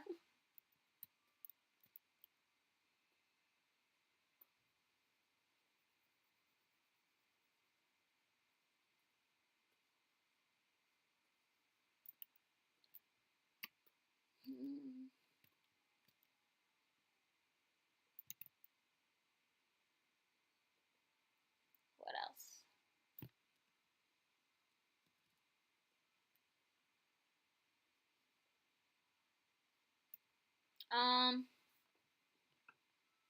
Lilac says, have I thought of making characters out of things? I've done a Halloween video where I turn candy into characters, and I'm gonna do something similar for the winter holiday season, as well. So yes, um, yeah, those are fun. I mean, honestly, I'm like a very simple character designer, so all my designs are gonna be like basic as all. So, um,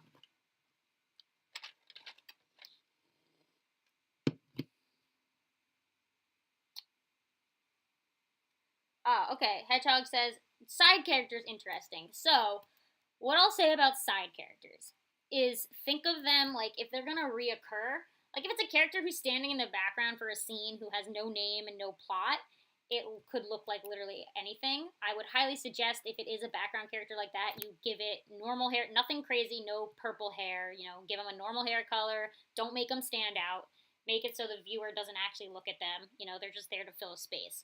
If they're a side character with a backstory, like with a purpose in the plot, think of their backstory. Like, give them an entire plot.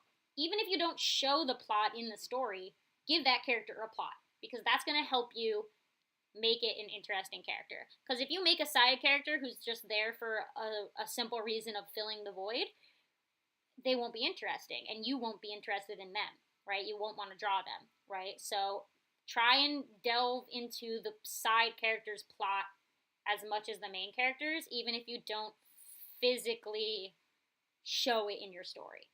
So for me, that's how my character Osric came to be.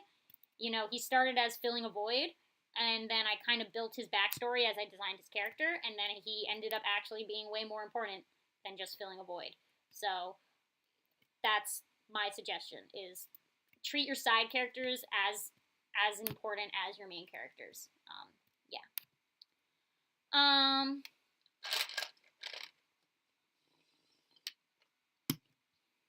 What else?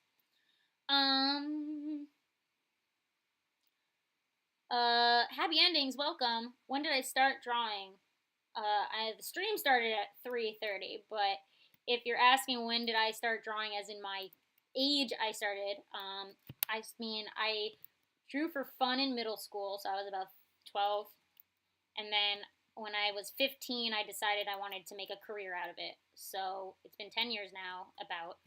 So when I was 15, I was like, this could be my career because I enjoy it so much.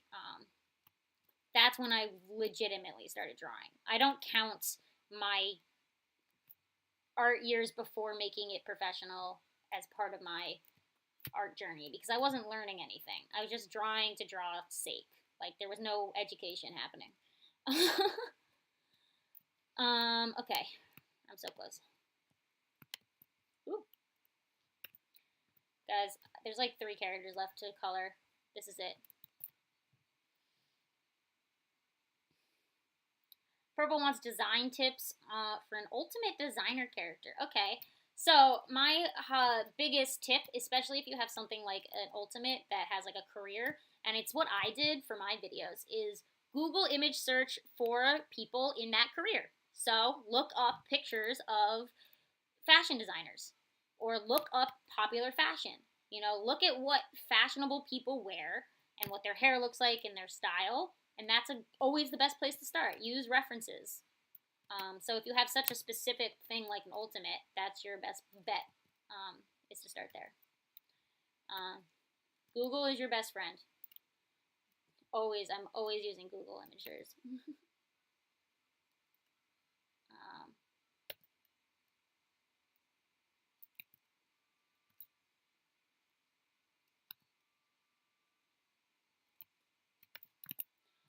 Okay. So close. Ah! Okay. Okay. I'm ready.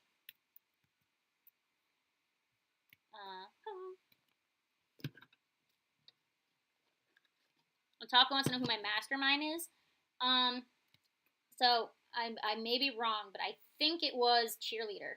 I think the Cheerleader was the mastermind. Yes, I believe so. And she ends up, her clip changes to like a Monokuma clip, and her pom-poms turn black and white when she's the mastermind instead of pink. Why? Don't remember. How? Don't remember. All I know is it was her. That's it. I remember there. I don't even think I came up with a why. I was just like, she'd be cool as the mastermind. That's it. There was no rhyme or reason. She's inspired by Junko's fashion sense, I guess.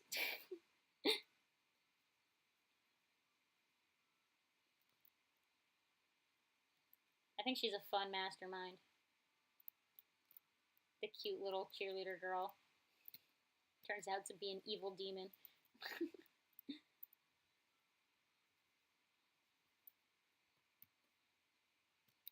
Yes, the cheerleader was the mastermind. Wolf in sheep's clothing.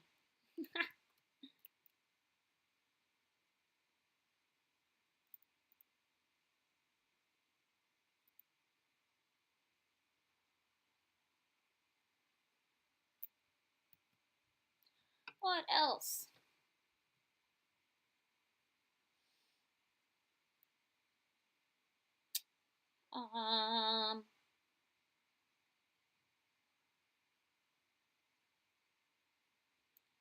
How do I draw people's bodies? Kaylee wants to know. Look at references. Let's look at a picture of somebody in the pose that you want to draw. So yeah, that's my biggest tip. Otherwise, I like to do this thing called the box method. I wanted to make a video explaining the box method because I'm in love with the box method. I learned it my junior year of my sophomore year of college. I learned the box method in my human figure anatomy class from the professor of that class. He was a big seller on using that method, and he was right because I fell in love and I've never used anything else since. It's basically where you like break the body down into boxes, like 3D boxes, so you can see the sides of the face and like the front, the back, and the sides of the head, as well as the torso and the waist, so you can plan in a 3D environment the pose of a character. Love it. It's so good. I'm obsessed. I want to make a video talking about it, that method. But that's just how I go about posing, and then from there you can build the anatomy on top of it. Because you can plan, and then the arms and the legs are kind of like stick figures where you also mark joints with circles. And then like your palms are like triangles for the hands and feet to mark the placement of things. And that's how you know how long things have to be. Yeah. I don't know if that helped, but honestly, the best help you can get is a reference. Just either take a picture of yourself or go to Google. And when I say reference, do not use art. Use a human being, like a living, breathing person. Do not use drawings as your reference, ever. Never do that. You won't learn anything from a drawing. You need to learn from real life for a pose. Always. Especially those 3D models. Don't use 3D models unless you are more like really proficient in understanding anatomy.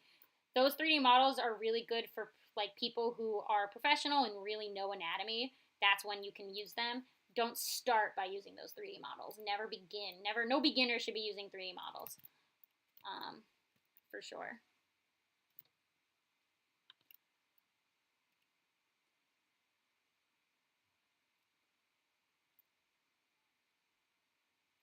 What else? What else? I could remake the plot of my Danganronpa game. So I'm going to say this again. I've said this on every video and in the description of every video and in the comments of every video, and I still get people commenting like plot ideas. There is no plot to this game. There is no game. These characters will never be touched again after this moment. They exist in the void that is my YouTube channel, and will never ever have a reimagining after this. This probably will be the last drawing I draw of them, honestly. I don't know if I'll draw them ever again after I finish this drawing. Maybe for like a commission. If someone commissions me to draw one of them, maybe I will, but otherwise I won't. So yeah, there's no plot. The plot is they're stuck in a summer camp. That's the plot.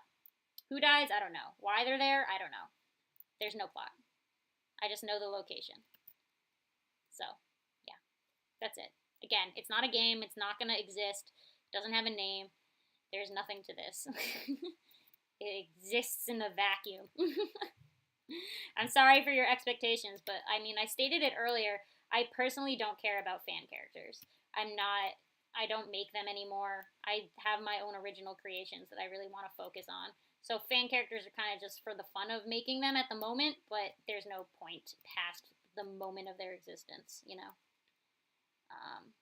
Yeah. Sorry to burst your bubbles. I know everyone really likes these characters, but like I personally am like not as invested in them as like a lot of the commenters were, and I felt really bad. I was like, oh guys, I'm never gonna use these characters again. I'm sorry. I feel real bad. But I like that you like them. I mean, look, if you commission me to draw one of them, I will draw you them. But I'm probably not gonna do much else past this point. Uh, I really like. I'm serious. I have way too many other things that I need to focus on. Like real work that pays me professionally. I'm sorry, man. If I was a lot younger, I'm sure I would care more.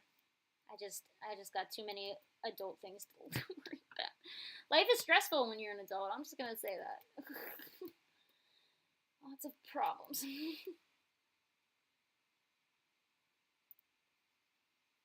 Don't grow up, guys. Don't do it. It's not worth it. Stay young forever.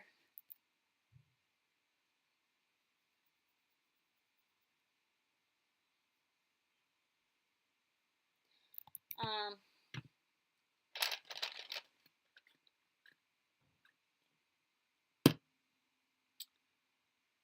what else? Yeah. If there's more questions, ask away. Let me know. Give me a topic.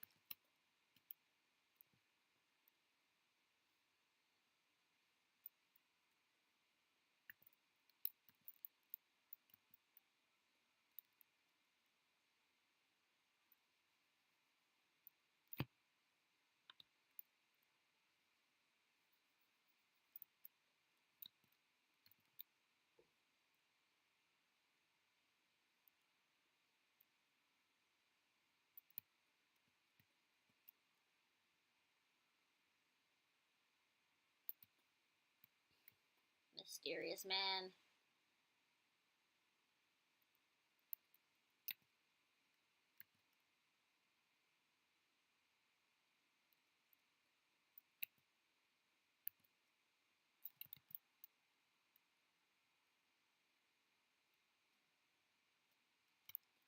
Okay.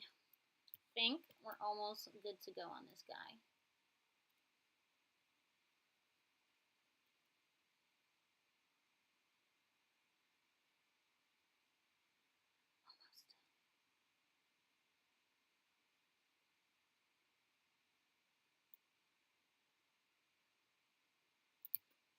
I love dramatic lighting. So fun to do dramatic lighting.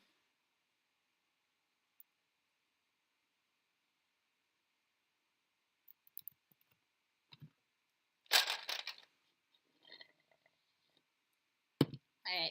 What are people asking? Let's see.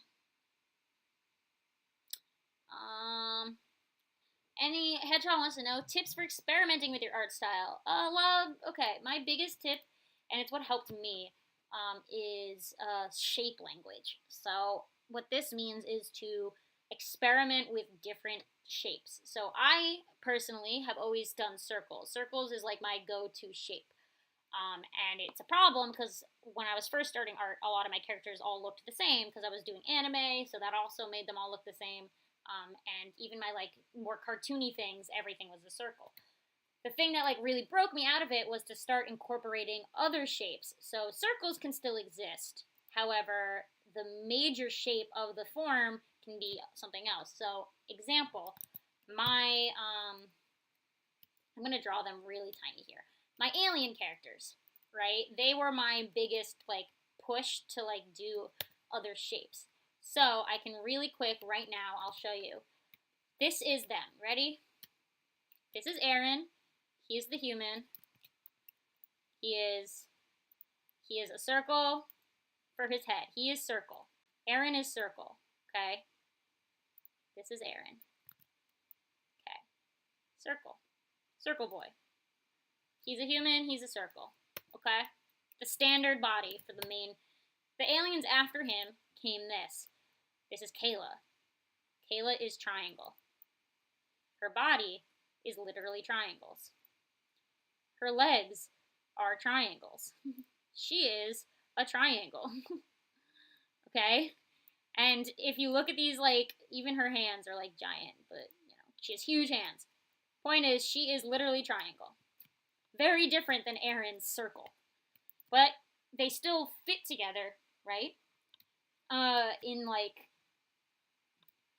their vibe. Their vibe, like, their final vibe is the same, but the structure of their body underneath are different shapes. And then we have Chip, who's more of like a fat circle. He's a big rock, so he's like fat ovals. Okay, we got ovals.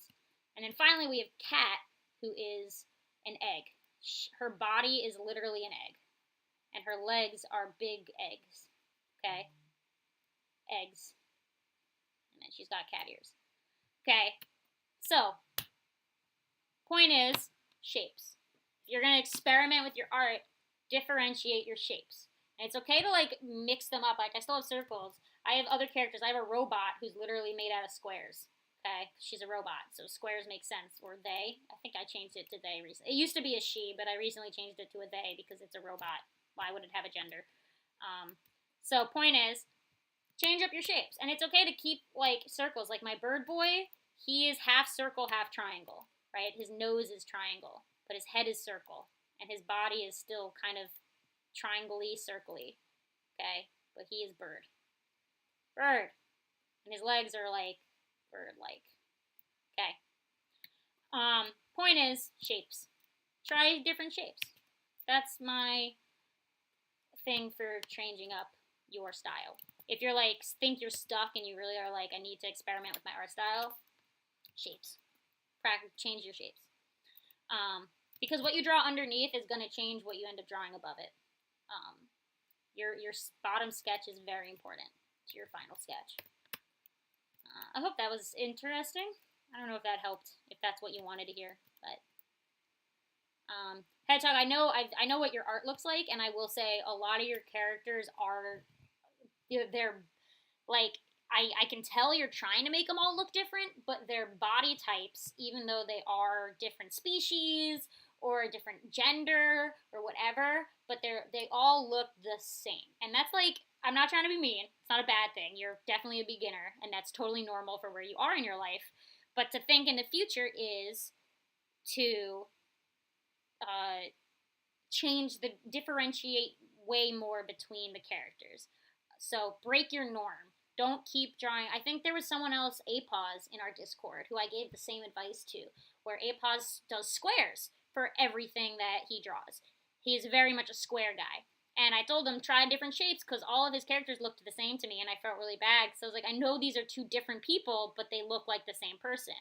And they did. Apause has experimented, and it's only been a couple months since they started, and their art is already, you can see such an improvement on their character design work, where you can really start to see differentiations between their characters. They've started to play with more than just squares. And it's going to take a long time for it to like actually take effect. It's a process. You have to be slow and be ready for, don't expect your art to change overnight. It's something that you really just got to keep at. And it'll happen. And it'll happen to you too. If you're like worried that same thing where, I know same face syndrome is a thing, but same body syndrome is also a thing. So be aware. It's like really, especially if you're cartoony, don't be afraid. If you're going full cartoon, do not be afraid to like just push your shapes to be crazy things. Which is also why I prefer cartoon styles over anime styles in general, because most anime styles look exactly the same, and that's because they're trying to be one thing. They're trying to be that anime art where it's like kind of a human body, and because of that, they get stuck in like one normal, like one thing, like they don't change, which is a problem. And that's why I'm drawn to artists with their own unique, cool art style more so than artists who draw generic anime boys. Like, it's cool that you can draw a sexy anime boy. Like it looks good, but it's not unique, you know? I love uniqueness. Like, I want to see you be you, right? Yeah. That's my rant. I hope that was helpful. I don't want to get you down. You are a great artist, but you got a road ahead of you, and that's okay. Look, my sketchbook videos are coming out, and boy, oh boy, did I have a road ahead of me in those sketchbooks, let me tell you. Ooh, did I not know what I was doing. uh,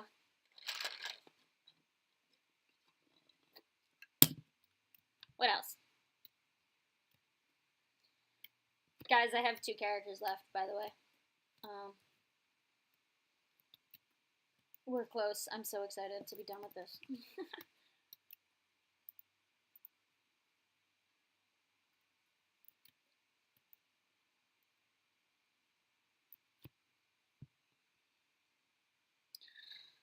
Okay, what else?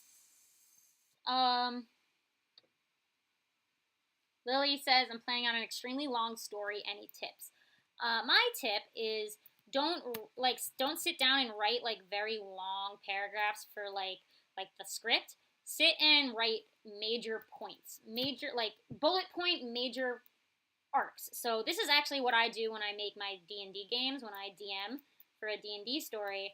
What I usually do is I make a list of bullet points of major story arcs they need to hit, right? I mean, with D&D, it's like freeform, so the players can obviously have different things happen. So I can't write like dialogue or something like that. I mean, I can write like major dialogue, like like NPCs explaining things that have to get explained, but most of the points, you know, have to come when the players get to where they are in that story. They make the decisions, and I have to play off of it.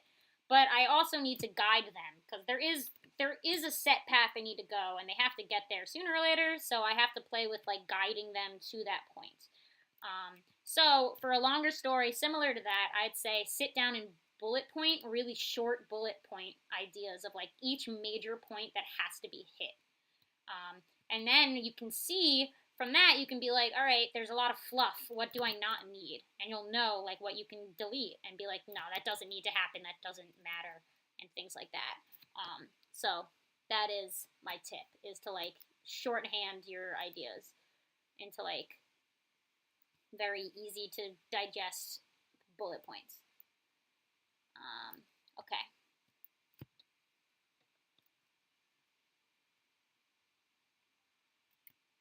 What else?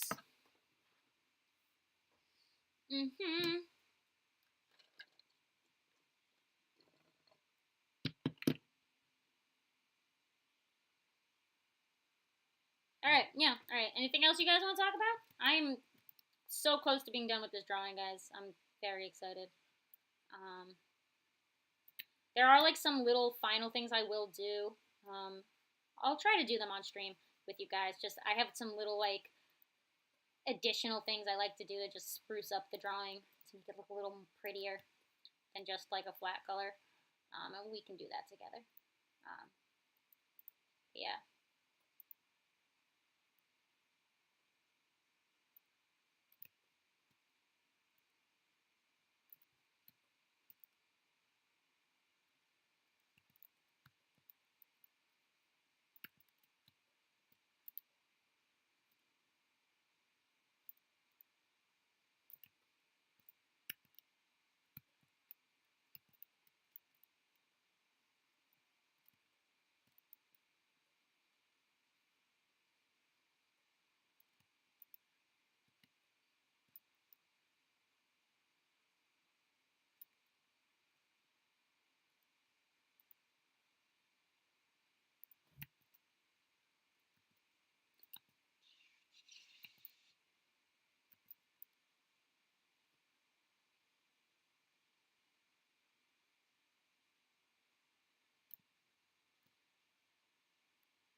ba, ba, ba.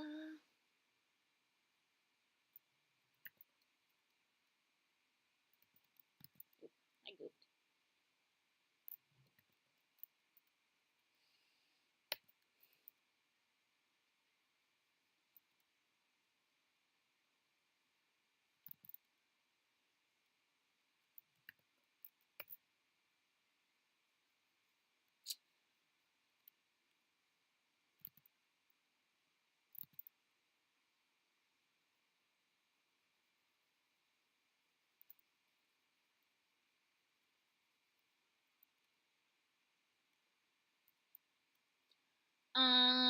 Otaku wants to know if they can draw fan art. Yeah, of course you can, man. If you draw any fan art of anything from my videos and you post it online, tag me and I want to see it. I love seeing you guys' work, like all the time. I'm totally down.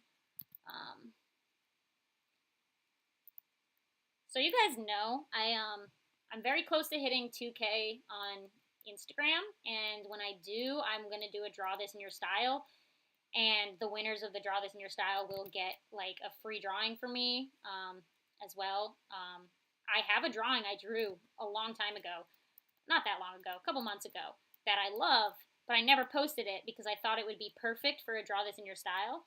So if you guys want to see what that drawing is, you got to help me get to 2K on Instagram, so you guys can possibly get some art from me for doing a draw this in your style.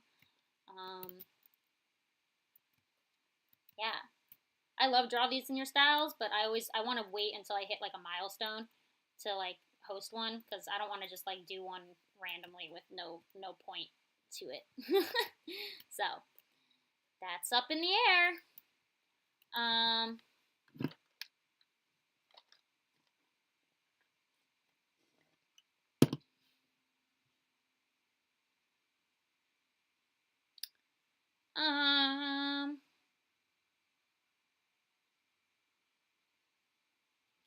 Cool. Hedgehog says that their problem is they draw a character more than once, and then they get more generic features the more they draw them. Help. Okay. I mean, I'll tell you this. Don't rush it. So, like, once you figure out how to draw a character uniquely so they don't look like everything else, sit down and break down how you got to that point. You know, what is the under sketch is the biggest game changer. You know, if your under sketch is unique to that character, that's how you're going to make such a unique character. I highly suggest taking characters from media you like, so character designs you like from TV shows or video games or whatnot, and breaking them down. And by that, I mean, like, say you had a drawing of Steven Universe. Don't just draw the outline of Steven Universe. Break down his drawing into the shapes he's made out of. So his head would be like one shape, and then maybe his body is another shape. Or it's two, he has like a bean body. So technically, his body is like two shapes. So he has one circle and then another circle for his belly, right? So do that with character designs you like. It'll teach you how they start their drawings, because all of those characters have an under sketch of like the basic understanding of the character. So doing that and understanding why you like designs you like are going to help you figure out how to uniquely make your under sketches, and that'll help you then continue to do that every time you draw the character. It'll help you stop changing the character. Like, it'll help you be consistent with drawing the character over and over again. For sure.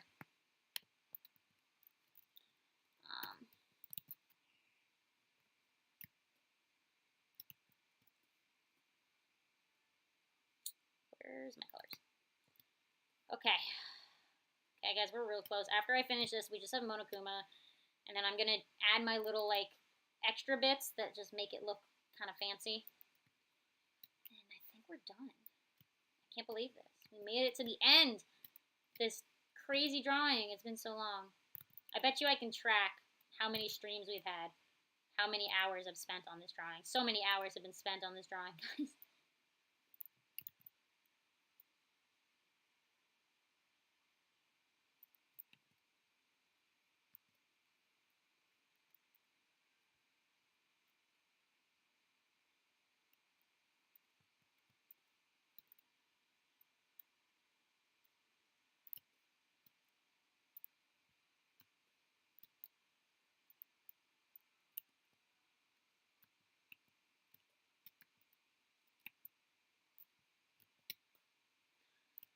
Sick.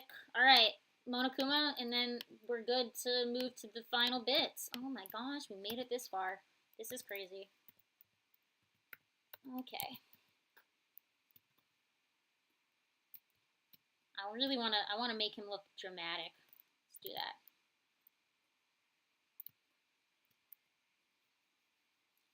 Oh, yes.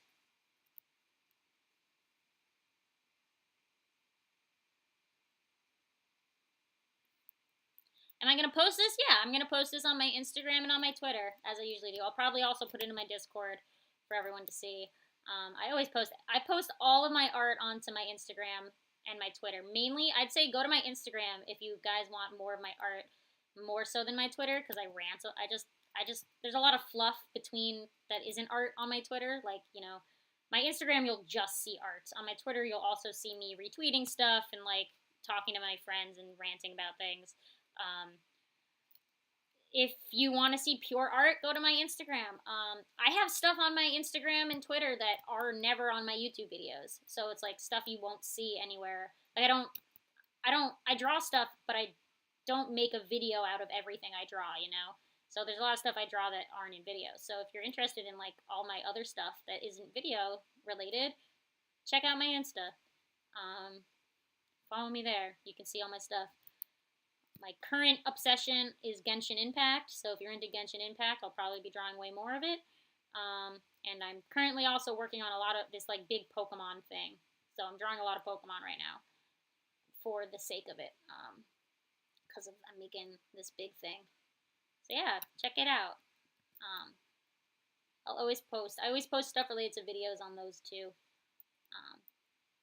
If you guys just want to talk to me, Twitter's probably better. But if you want to just check out my art, Instagram's the place to go. Or you can be on Discord. There's that too. For sure.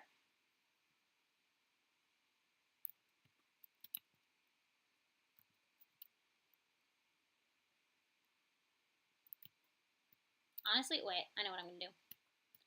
Alright. Ah, yes. Why color in when I can erase out? This is better.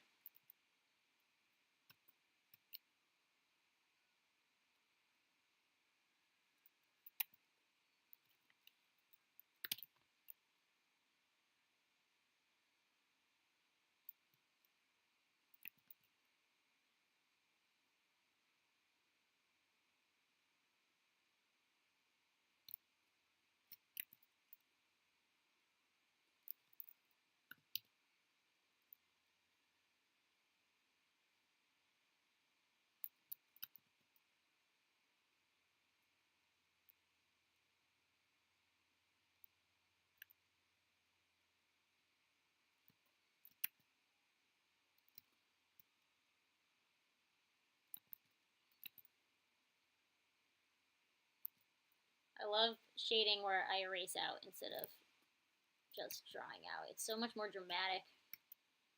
Yes. Give me the drama.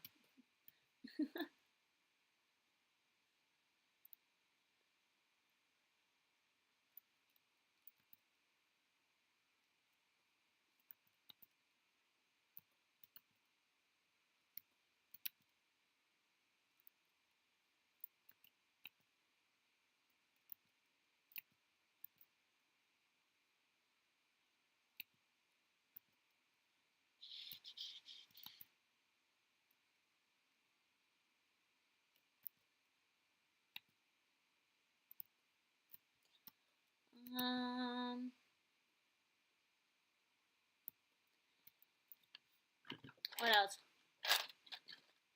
Okay, Lily has a question. What do I hate about my art, or what is something I want to improve on? This is a hard question because a lot of the stuff I hated about my art, I've already improved on it. Like I've done the duty of fixing it, like learning. A lot of my anatomy problems I had that I hated, I've kind of fixed. Something I didn't even realize until recently is apparently I draw people really like chubby, and it wasn't even something I realized until other people were like, your characters are so cute and round and like fat, and I was like, my characters aren't fat, what are we talking about? And I think it's something I realized it's like when I look at a body, I see the fat on the body, and I think just there's so many like super skinny anime characters I don't like. I don't like how skinny anime characters are. They like bother me that there's no meat on their bones. So I just don't do that. And I don't think it's a problem. It's actually something I don't care about, honestly. I just found it interesting that other people saw it and I never noticed how I was doing that. It just wasn't something I was aware of. I like having, you know, meat on bones, or else the character is like a stick and it's weird to me. It's like the character looks like they're gonna break apart in a second, and I don't like that. Like they need to be able to take a step without falling apart, basically. Um, so that's not. I mean, yeah, I guess that's something I've noticed. I don't know if I'm gonna change it, because I like it, especially when I do my cartoon stuff. It's very specific. But again, yeah, a lot of my like problems were with my anatomy that I fixed, and I had major same face syndrome. Like I don't know if you guys saw my sketchbook video, which went up today, but you can see a lot of my old art had like real bad same face. Like all my characters looked so similar to the point where you really couldn't tell them apart besides their hairstyle. That was like it. Which is a problem, and I think I've gotten better at it, especially when I've focused more on cartoons now. I'm not really improving my anime style as much as I try to improve my cartoon style. So if anything, I've been drawing so much more cartoon work than anime work that art style itself has really been improving just because I've been doing it more, and I've gotten like I look at how I was drawing my cartoon style when I first developed it, and looking at now when I make animatics and I can draw those characters in 2 seconds. I literally can draw my character Aaron in a like. Let's do it right now. You ready? No under sketch, no nothing. I can draw my character Aaron in literally a second. Just because I've not only drawn him so much, but like, oh, hold on, I have smoothing on. Let me turn smoothing off. I've like I understand my like shorthand so easily. Like I know where things need to be placed that I don't like stutter anymore. You know. Well, I gotta move his head down. Move down. So yeah, like when I first developed this art style, there is no way I could have drawn this character like this quickly, right? Like this, it's Aaron. There he is. It's my character. No under sketch, no nothing. I can just whip him out. I mean, I can do that with like all my characters. Like here's Kayla. She is triangle.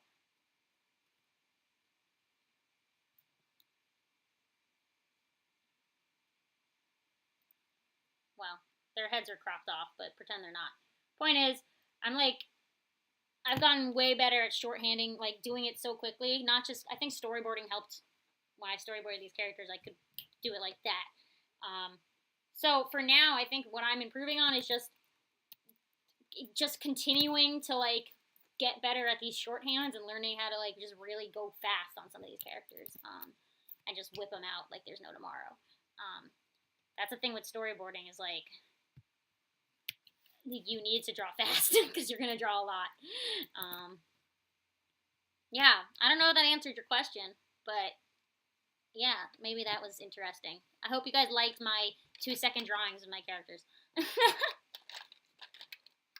All right, so we're done. Like right now, I'm done with the shading. The shading is done. What I need to do now is add my little bits. So I do some like stylizing things at this point that are just gonna make it look more like unique and fun and lively. So I'm gonna be doing that, and so this shouldn't take me that long. But when I'm done with this, we're done with the drawing, guys. So hit me up with those like questions we want to talk about as I do this. All right, let's go.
Alright. Chat, what's happening? Can I talk about my Inktober, Agnes says. I didn't really do Inktober, honestly. I drew these, like, ink-inspired digital drawings. Usually my Inktobers I do traditionally. I don't like doing digital. Wow, that was a word. I like to do traditional Inktobers. I just find it to be my only time of year I can do traditional work, because I don't do it otherwise. So my Inktober this year wasn't really the whole month of November, of October, whatever Inktober is. I think it's October. It was I just did like a tarot set of the D&D characters from the campaign I'm in, and I actually I drew them all traditionally first. So actually, here's a sketchbook. So here's, pick one that isn't covered in blood. Here. So this was one of my traditional ink drawings for you guys. One of the tarot cards. And then I took a picture of this and put it on my iPad and cleaned it up digitally. So I had two versions, an ink one and then the digital one. And the digital ones I got printed and I sent them to my friends for the holidays. That was my holiday gift to all my friends. So I don't have the traditional. I only have my characters that I kept, but all my friends, I gave them their characters for the holiday gift. They liked them. I think they got there already, which was so fast. Yeah, I guess. Yeah, so I didn't really do Inktober. Like, I didn't follow an ink schedule. Like, I didn't do every month or anything like that. It's more just like for me.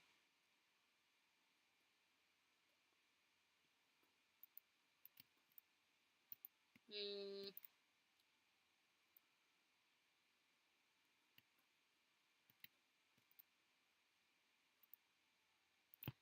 Hold on.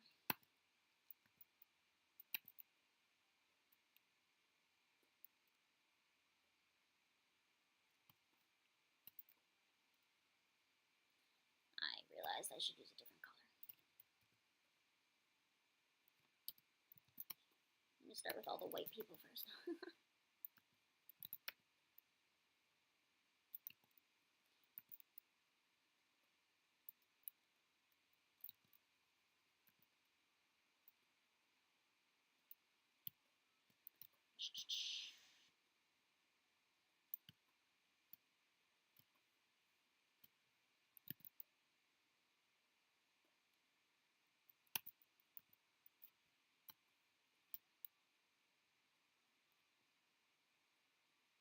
Cute. Bless you. Is this gonna show up on you? Yeah, you're a little tanner. Oh wait. Tan is next. First pure white, then tan, then very dark skinned. That is order.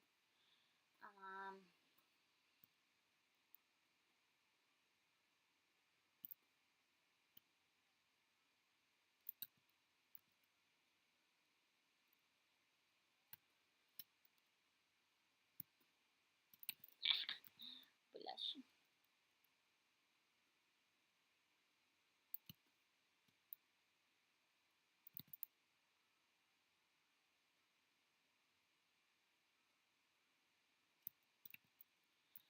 What else?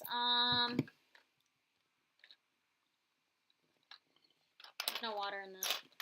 I only have ice. I have to wait for my ice to melt. That's fun. Can I draw real male yoga? It says, can I draw myself as a Danganronpa character? I've never done that. I have no plans on doing that.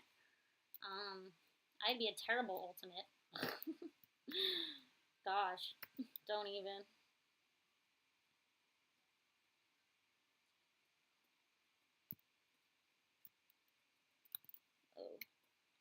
Oh.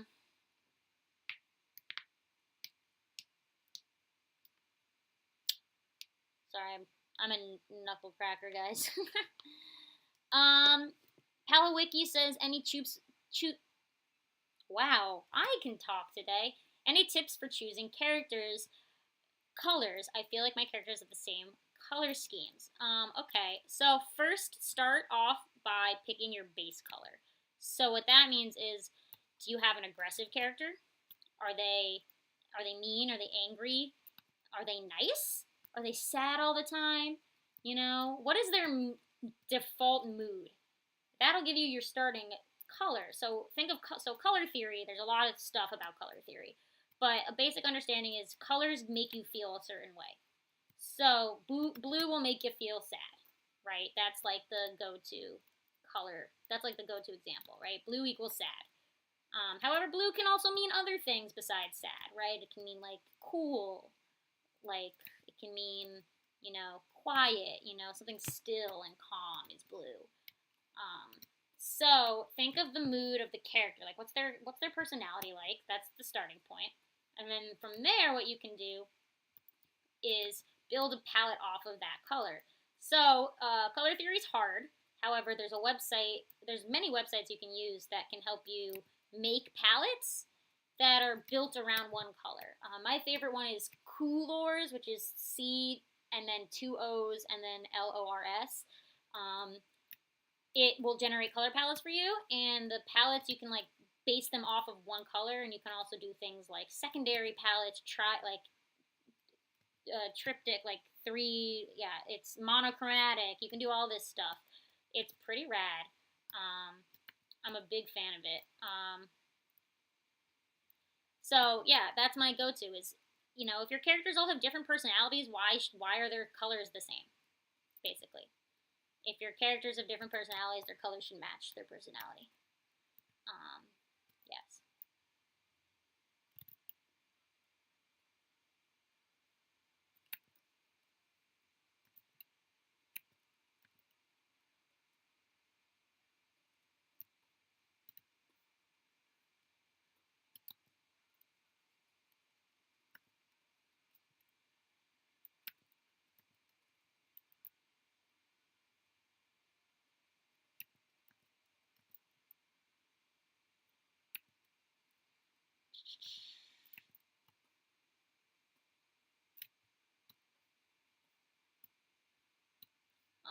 Okay. That's done. I got one more thing I'd like to do that just really bumps up this. And we're going to do it right now. Okay. It shouldn't take me that long. I know myself.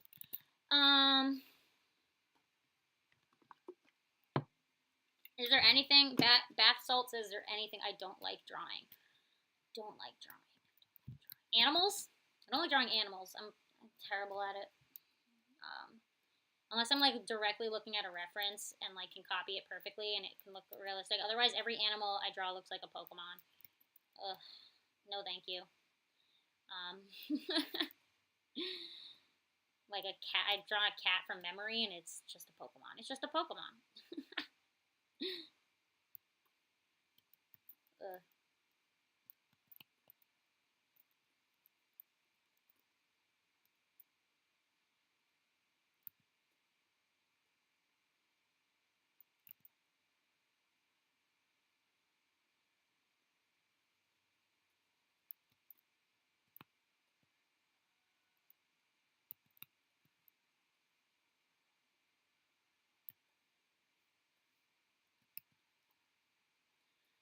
Okay. So close to being done, guys. I just want to finish this drawing. I feel like I've been working on this for years.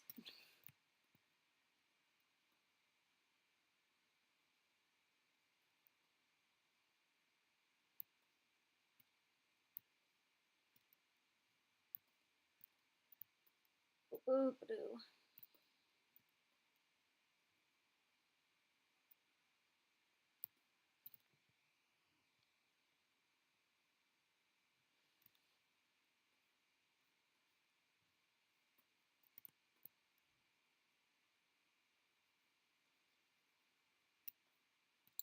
Okay. What else, guys? What else is going on?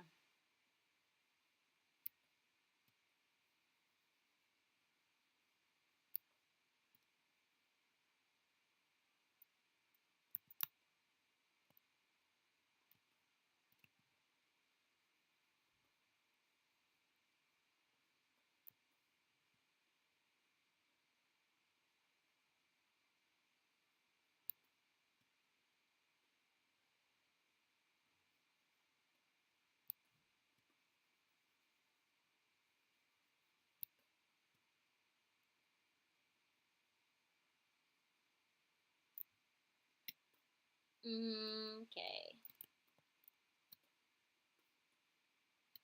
He's done.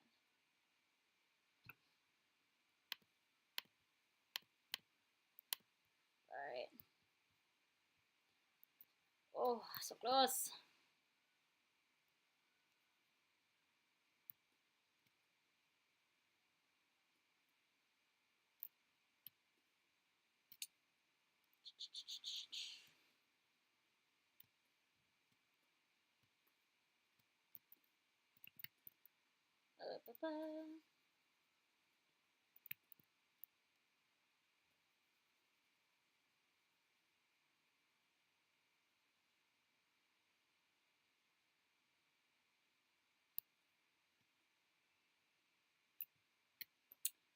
Otaku says, do I like video games? I sure do.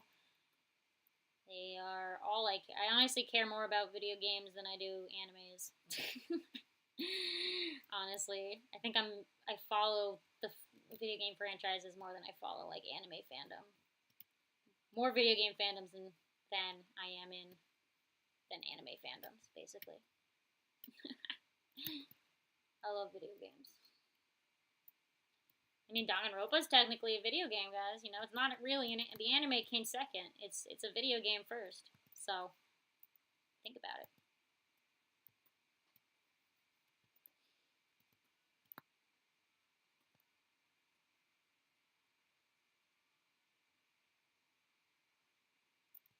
Mm-hmm.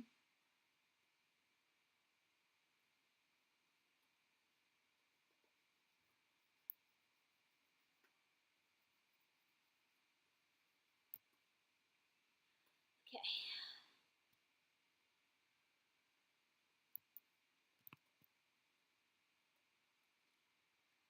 I hope you guys can see what I'm doing. I don't know if it's showing up. I don't know how readable what I'm doing is on your screens, because it's very small things I'm adding, but it just makes it kind of more interesting to look at than just pure black colored lines with a cell shade.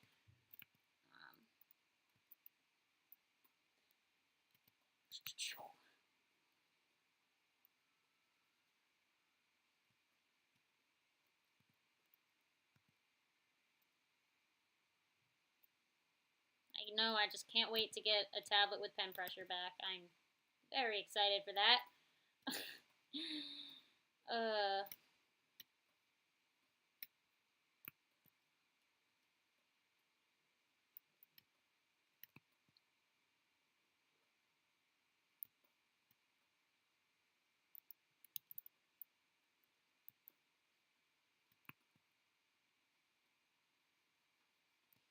Lily wants to know if I've watched Hero Aka. Sure have. I'm a manga reader though, so that'll tell you what I know. I am a hardcore manga reader for the Hero Aka series.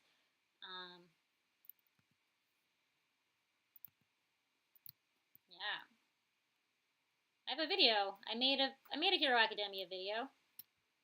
There's one out. You gotta. It's there. Shouldn't be that surprising. I'm honestly not a big fan of a lot of modern anime, or just anime in general nowadays. I don't watch as much as I used to. I used to watch so much anime when I was a child, when I was in middle school and in high school. I don't know how I had the time to watch the amount of shows I watched. I watched so much. It was a problem. Um, so I'm very picky about my shows nowadays. But I read the manga of Hero Academia. I know the anime is getting a new season soon. And the movie, I'm very excited for the movie because that's original content. The movies I'm down for. And they just announced a new movie for Hero Academia. So I'm into that. 2021, guys. That's the year.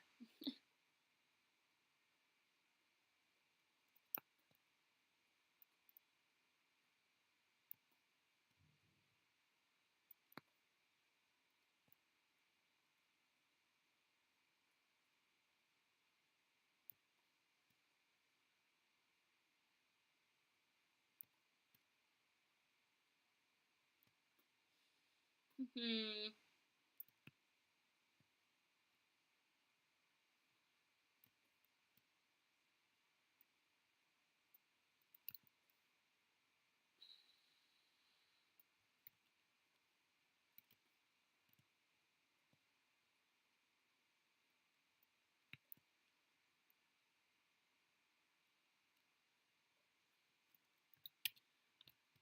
Hmm.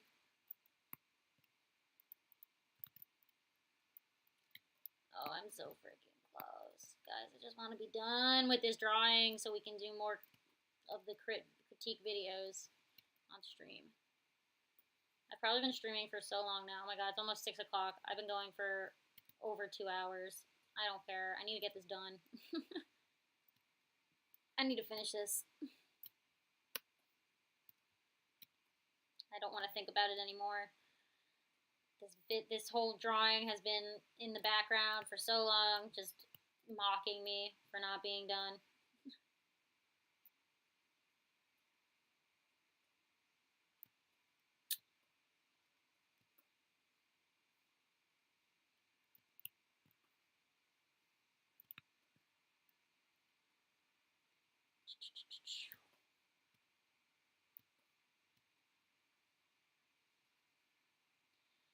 Okay, guys.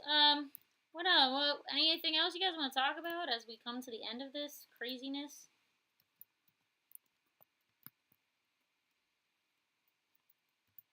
What did I do here? Where are you? What? Where are you? Where's that dot?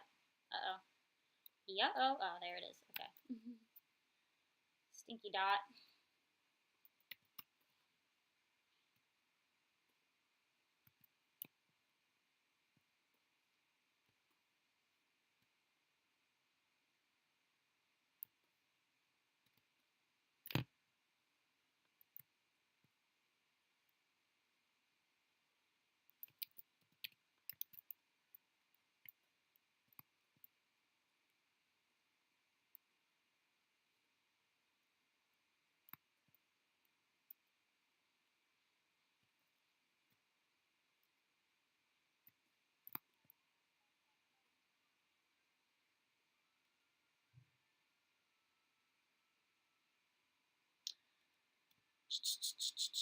You guys like long streams? Good to know.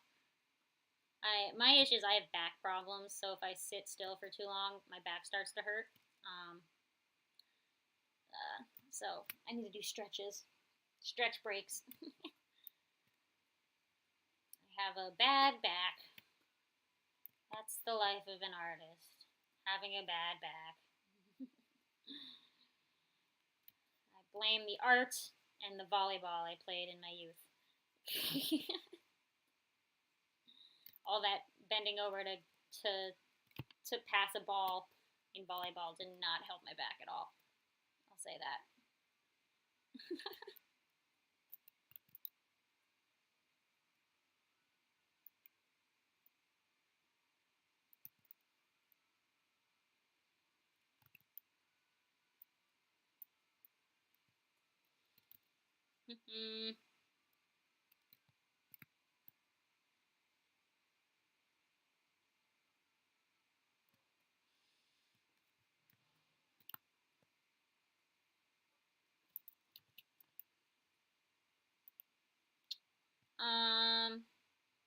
Sorry guys, I got very into this. I just want to finish these stinky buttons before I read chat.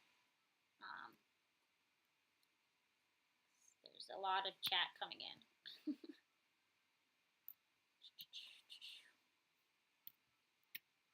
think she's done. Okay.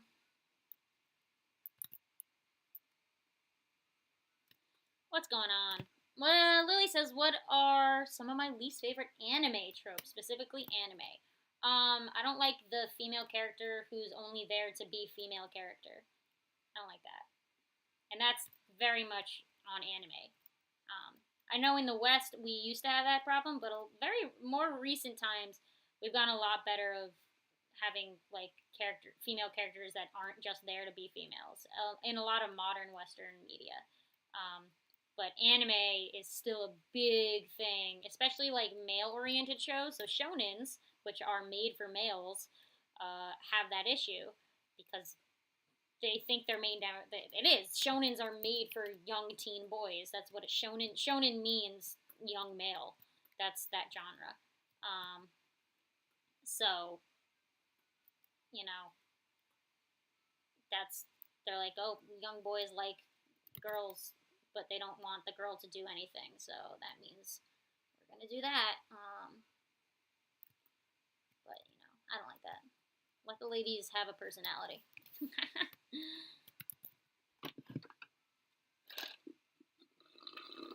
Yeah. In general, I'm not a fan of shonens. I mean, Hero Academia is the only shonen I currently am into. But things like One Piece or Naruto, I never liked. Naruto more so I don't like. I don't have a problem with One Piece. It's just so long. And Dragon Ball was okay. I watched it when I was a kid and when it was on TV when I was a kid with my brothers.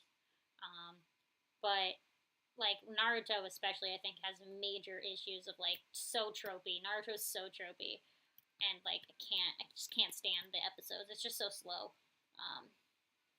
It was an issue I had with Demon Slayer. Demon Slayer was good, however, it just took way too long for anything to happen. Like I didn't finish the anime. I made it to the beginning of the spider arc. I don't know what you'd call it, but they fought the spider lady in the woods. They didn't even meet her yet. It was like episode 1 of that arc. I made it there and I just stopped watching because it took 12 episodes for them to just finish one fight, and I was so bored. So that's another. I guess that's another anime trope I hate is extremely long fight scenes that go on for multiple episodes. Just end it, please. The only acceptable long fight scene are sports animes. I consider the games in sports animes as fight scenes. Let's be real, and It's acceptable for those to go on forever.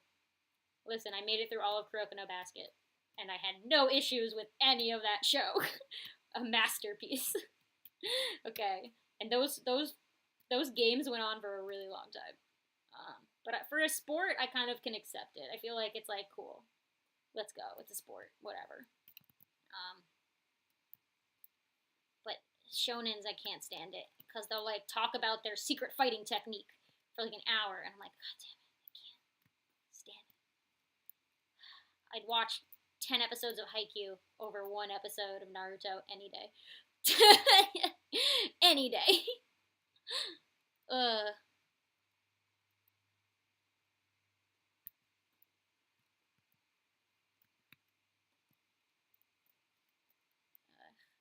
No, everyone likes Naruto. All my friends are always mad at me when I say I hate Naruto, but I just can't. I can't do it. I physically cannot make it through that show. It gets better later. I'm not gonna make it to later. If your show isn't good in the beginning, how am I supposed to make it to the later parts? Like, I'm not gonna start your show on episode 200. That's stupid. Be good from the start. Or only have 12 episodes and then we can talk. You got 12 episodes? Cool, I'm down.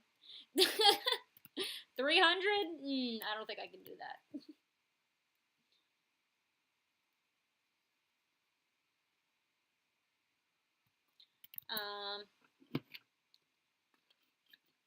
I'm Jewish wants to know, have you seen Little Witch Academia? Sure have. I love Little Witch Academia. That's a wonderful show. I love Trigger in general. I don't think I've had an issue with any Trigger shows ever. Like, every show Trigger has created, I am a fan of. Let's be real. They are a great studio.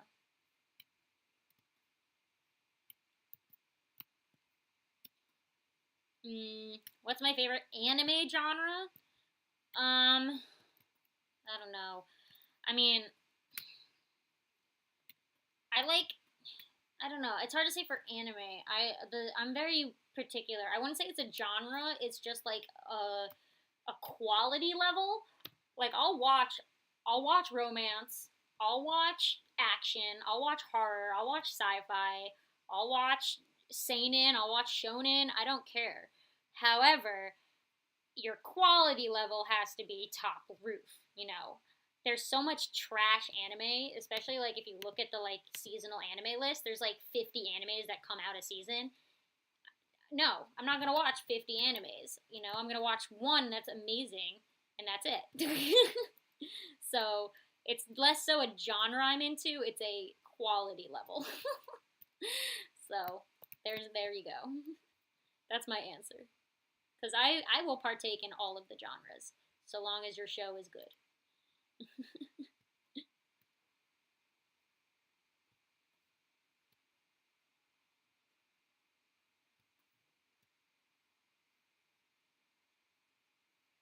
If you have a favorite genre of anime specifically, let me know.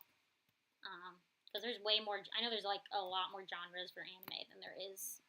Because there's Japan specific words for some genres. Um, there was a time in my life where I could just watch trash and be okay with it when I was younger. Um, I can't do it anymore. I watched so much garbage when I first got into anime just because I wanted to watch everything.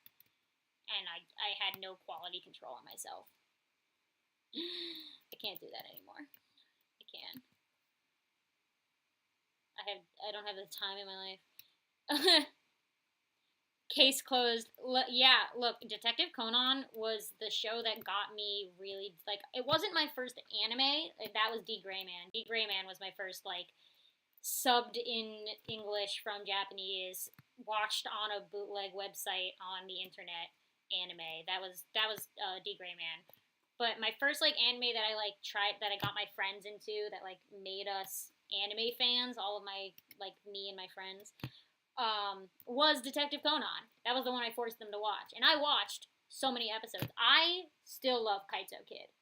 Kaito Kid is like top tier character for me. Okay, like I love him, and I haven't watched Detective Conan in years because there's so many episodes, and I gave up after like 300. I was like, I can't do this anymore. But I have in the past Google searched every episode Kaito Kid is in and have only watched the Kaito Kid episodes or the Kaito Kid movies because he's the only character I care about. Everyone else I don't care about. Just Kaito. Only Kaito. There's a Kaito Kid spin-off anime. Quality, top tier. It has so many less episodes than it's only like 20, 25 episodes, I think. Don't care. So good. I'm there for that. Okay, that's my childhood. But I can't watch every episode anymore. At all. I can't do that. There's too many Case Closed episodes. Are you kidding me? What are they on, like episode 900? There's like more Detective Conan than there is The Simpsons, I feel like. I feel like it's in the same level as The Simpsons. Let's be real.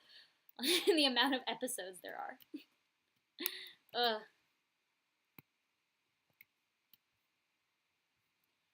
Okay. She's done. I've seen a lot of things coming in. Let me, like, check chat for a second.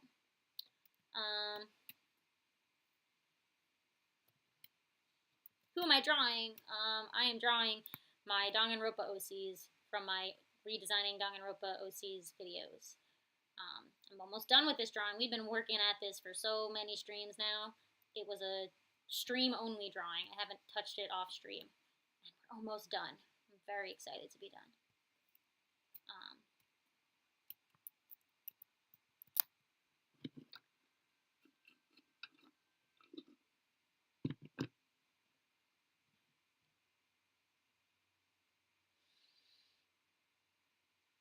Am I still into Danganronpa? I sure am. I pretended for years I didn't care about Danganronpa because there was no fandom. The fandom was big in 2014, and then it died. The fandom just disappeared. And then, like, last year, there was a resurgence of all these people playing the game again. And for some reason, Danganronpa became cool. It used to be, like, it was so uncool to like Danganronpa, and now it's cool. So I can stop pretending that I don't care about this game series anymore. I love Danganronpa. I'm a big fan of the creator and him and his buddy who made the Zero Escape games. They are like, I love their stuff, and they coming out with a new game that they made together, and I'm very excited for that game. But my favorite characters are always the antagonists. So like Togami was my favorite from first game. Then Komaeda was my favorite in the second game, and then I honestly don't like the third game, but of all of them, my favorite was I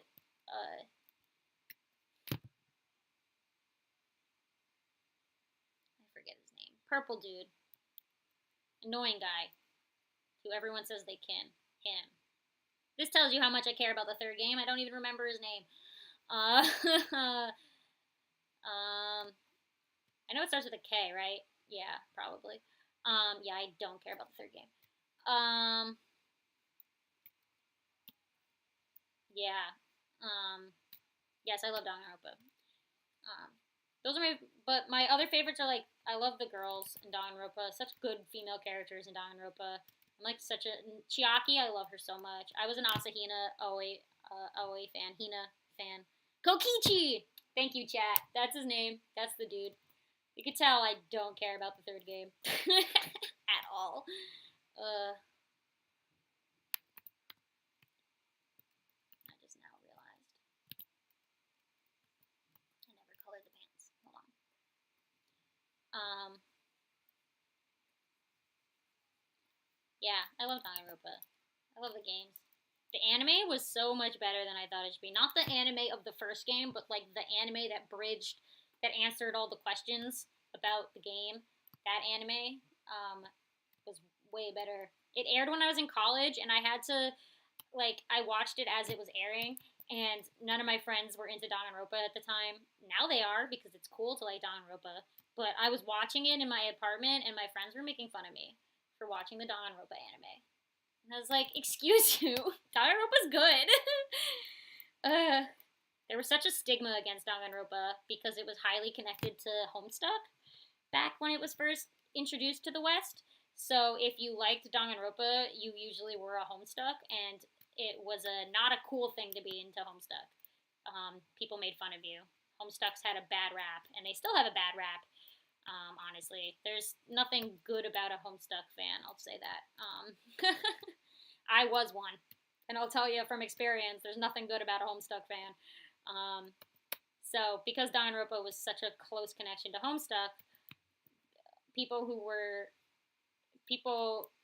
into Danganronpa were usually always Homestucks back in the day. So people who were not into Danganronpa thought it was a Homestuck thing. So people hated on Danganronpa for a long time. Glad to see that it's getting the respect it deserves nowadays because it's honestly such a good series. It deserves it. I know the Game Grumps are playing it right now, and I've loved every second. I love that they're liking it. I was afraid they would not understand the game, but they like it, and that makes me happy. A plus. I'm so glad.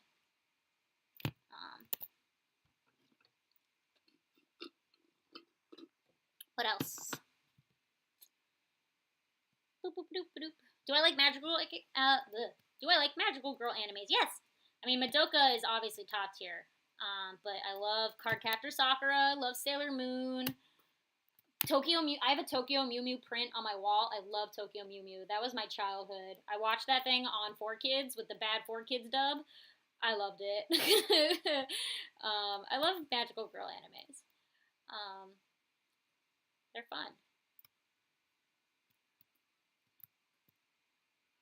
What else?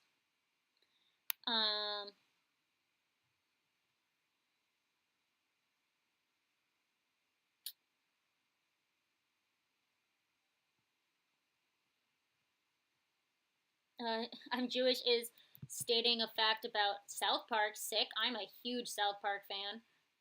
And yes, you are correct. They make their episodes the week that they air. They've been doing that since day one, which is why every episode's always so relevant to modern culture and events. I have seen every South Park episode multiple times over. I was asked before what my favorite animated show is, and my like I was asked this question by young people, like students of mine, and I couldn't say South Park, so I said Over the Garden Wall, which is not false. Over the Garden Wall is my other favorite animated show ever made. However, I think South Park beats it. I can rewatch a South Park episode so easily and not be bored. I love South Park. So good. I know a lot of people hate on South Park, but listen, I understand it. People who like hate on it for like it's like making fun of, like, that's the whole point of South Park. The whole point is it makes fun of every single human being and it doesn't pull punches. That's the point. Like, if you expected South Park to be PC, you're watching the wrong show. That's all I'm gonna say.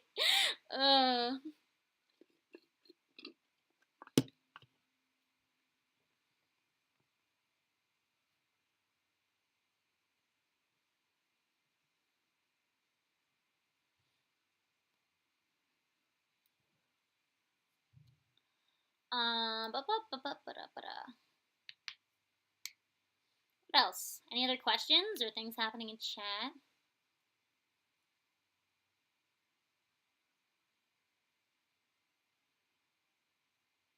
Lilac has a question about writing.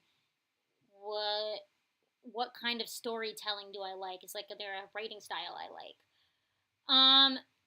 I like meta writing in my books. Like, I mean, Series of Unfortunate Events is like one of my favorite series of books of all time.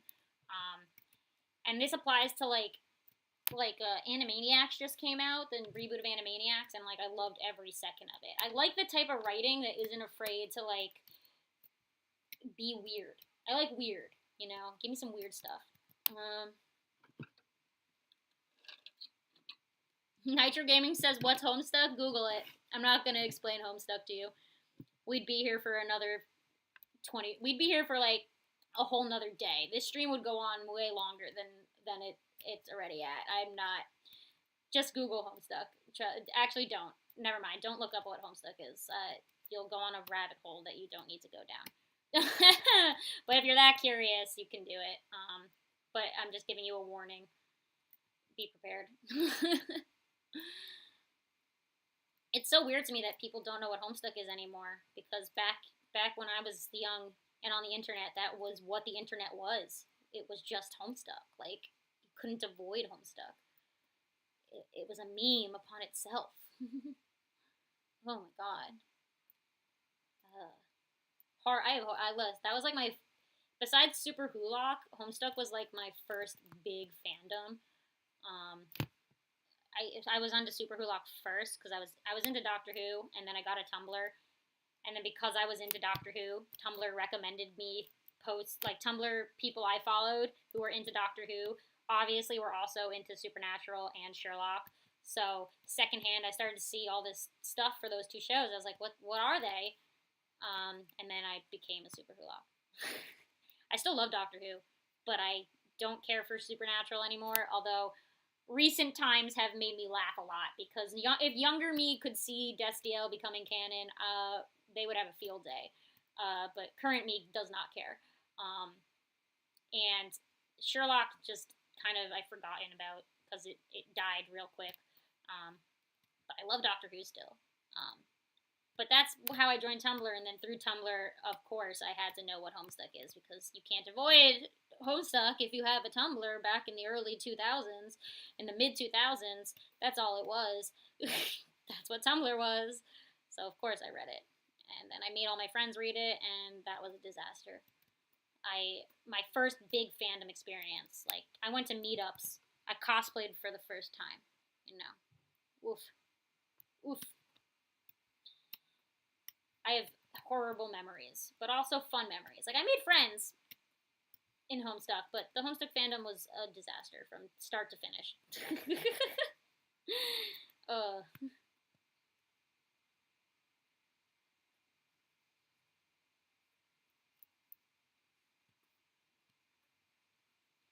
Boop-a-doop.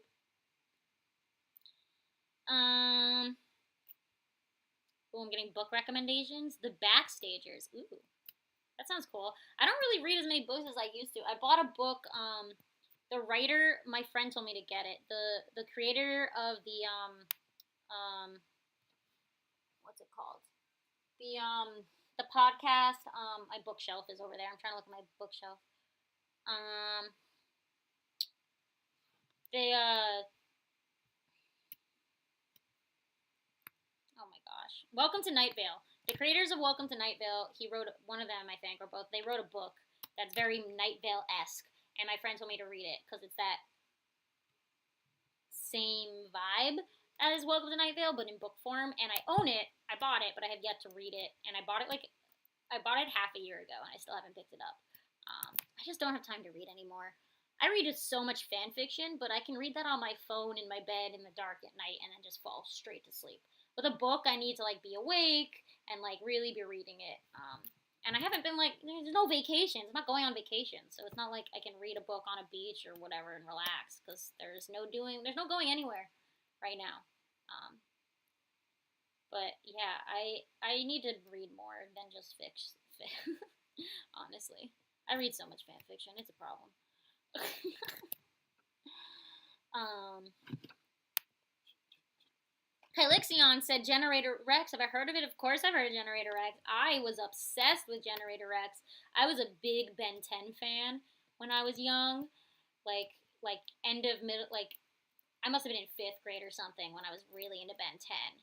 That was also when I was really into Avatar: The Last Airbender. Was like end of elementary school, beginning of middle school was like Avatar years. Um, I Generator Rex was highly connected to the. There's just like a lot about Ben 10 and Generator Rex that kind of like vibed together. I actually went to New York Comic Con the year that the Generator Rex Ben 10 crossover movie came out. I was at New York Comic Con and they had a panel, and I went to the panel, and all the creators were there, and then they screened the movie early at the con. And so I got to see the Generator X Ben 10 crossover on a big widescreen at New York Comic Con way before everyone else did. I was like in heaven. I must have been like 13 and I dragged my friend to it. When I go to conventions, my parents don't go with me. They just like drop me off and they're like, "Hey, have fun," or I'll take the subway because New York. But I loved Generator X. I was so sad it ended. It ended in its prime. It should not have ended. I miss that show. Kind of want to rewatch it. That show and like Static Shock too is another one that I'm like I should rewatch that show because that was like good. It was like prime television when I was growing up. Those are like that's where it was at. You know, those were the shows. Gotta start adding all of it to Netflix. Netflix needs more stuff.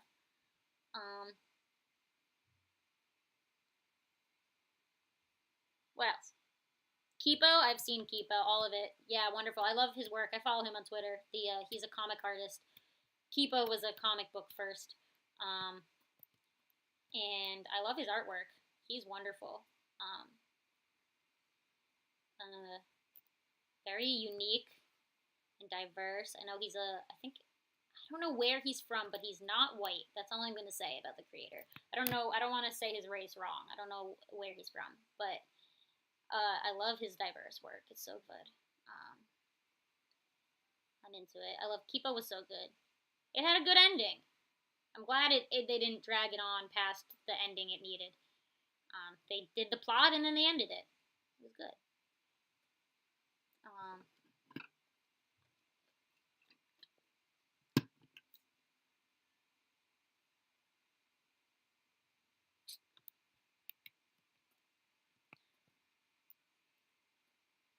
Alright, I'm getting close to the end, which is good because I'm getting hungry. I need to eat dinner. I always get real hungry on these streams. Every single time I stream, I'm always like, well, time to eat food. I don't know what it is about streaming that just makes me want to eat. I don't know. But boy, oh boy, am I ready to eat.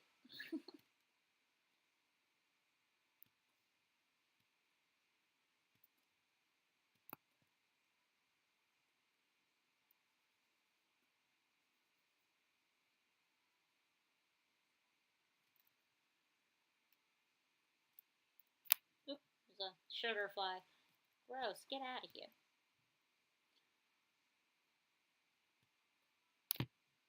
Have I watched Spectacular Spider-Man?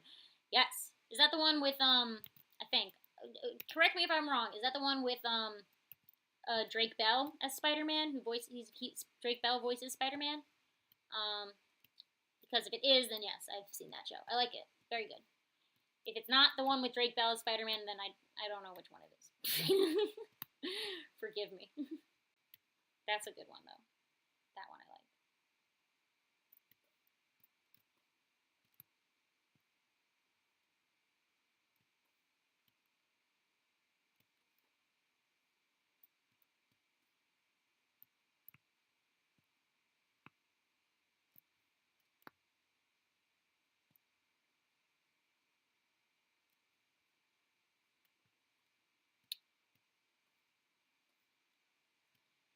Okay. So close to being done. Yes, yes, yes. Oh boy. Very ready to be done with this drawing.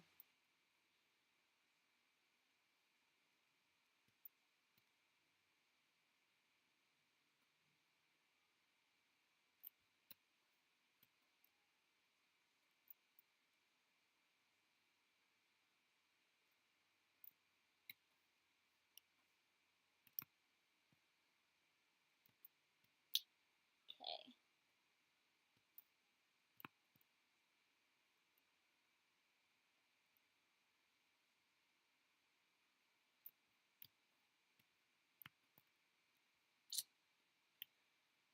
Ba, ba, ba.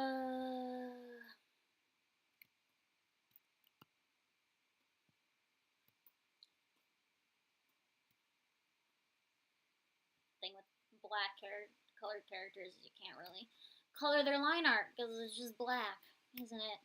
That's fun. What's darker than black but black? That's it. There is nothing else. The absence of color is black.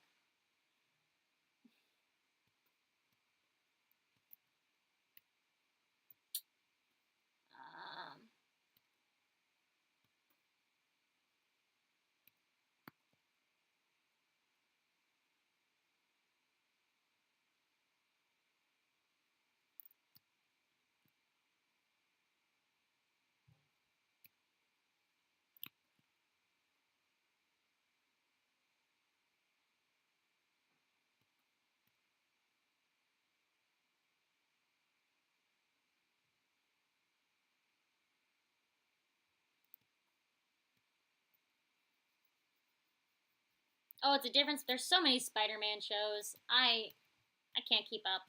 I've liked the ones I have seen. Is okay. So then is Spectacular Spider-Man the one that uh what's his name who plays Claude in Fire Emblem plays Spider-Man? That guy. Is it that one? Because I haven't seen that one, but I want to see that one. If it's the Joey Zeha, I don't know what's his name.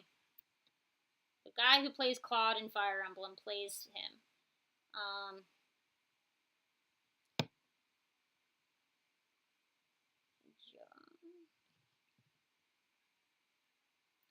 I don't know his name.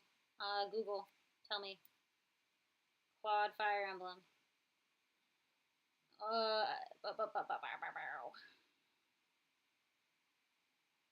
Voice. Voice. Oh, Joey Zieha. Joey Zieha. That's him. Joey Zieha is the voice of Claude in Fire Emblem. He also voices a Spider-Man character, one of the Spider-Man in one of the shows. So maybe it's that one. Let's find out. Google. IMDb.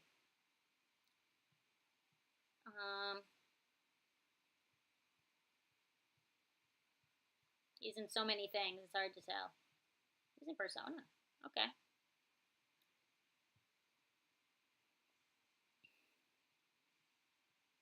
Wowie. His voice acting career is amazing. This guy has been in so many things.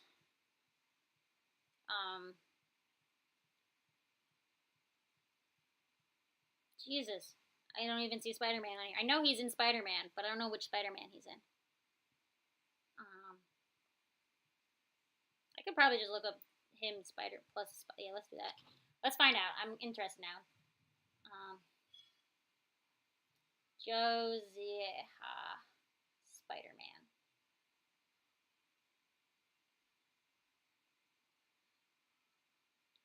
I thought he was in one of the Spider-Man shows.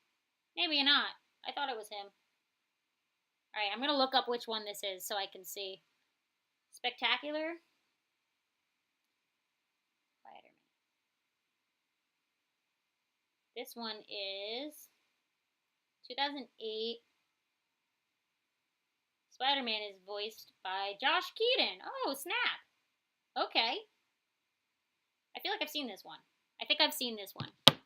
So I'll just tell you, there's so many Spider-Man shows. There's so many different Spider-Man incarnation shows that they just keep rebooting. It's hard to keep up, man. There is a sugar fly flying around. Ugh. Hilda, seen Hilda, love Hilda. My Hilda fan art I drew got noticed by the official Hilda Twitter long ago. Season 2 of Hilda's actually coming out soon. That's exciting. I loved that. It's been a long time since season 1. That's back when I drew that. It must have been 2018 when I drew that drawing. Good times.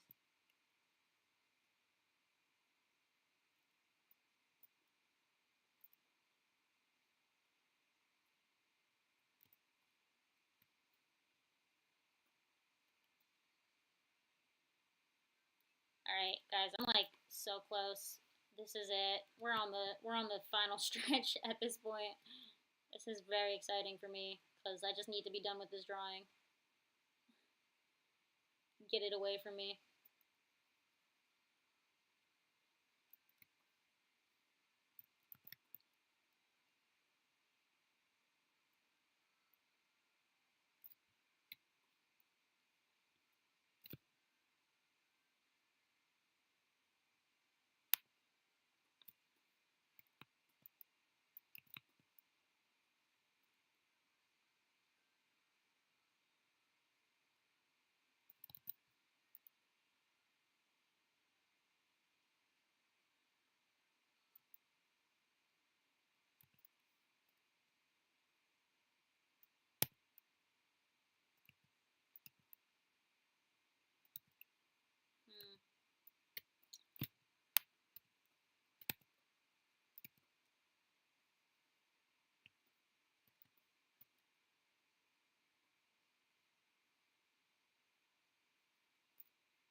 Have I seen She-Ra? Yes. I didn't finish it. I haven't seen the very last season because as soon as that season came out, I immediately got spoiled on Twitter. I immediately logged on, didn't even know the new season dropped, and was spoiled as soon as I entered Twitter. So I never watched the final season, but I know what happens. At this point, I don't think I need to watch it. It's been so long. But She-Ra was good. It wasn't like amazing. I'll say that. But it was a fun ride. I had fun watching it. I wouldn't rewatch it like some other shows like that are out there from DreamWorks. Like DreamWorks has some other shows that I would like easily rewatch, like Kipo, for example. But She-Ra was very fun when it was out. I'll say that. For sure. Okay, I will now add some overlays, and then I think we're done with this thing. Oh my gosh, how did we get here? Okay. Should I make it pink because pink blood? She-Ra was better than Voltron? Okay. I was deep into the Voltron fandom, so yes, you're correct. Yes. Voltron's writers were terrible. That's all I will say. Voltron had such high potential, such terrible reward. While She-Ra had very little potential, but a very high reward. Like the ending of She-Ra was the reward for She-Ra.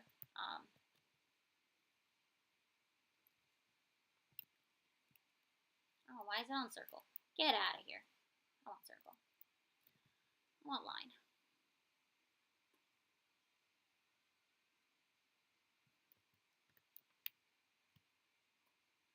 Sick. Sick nasty.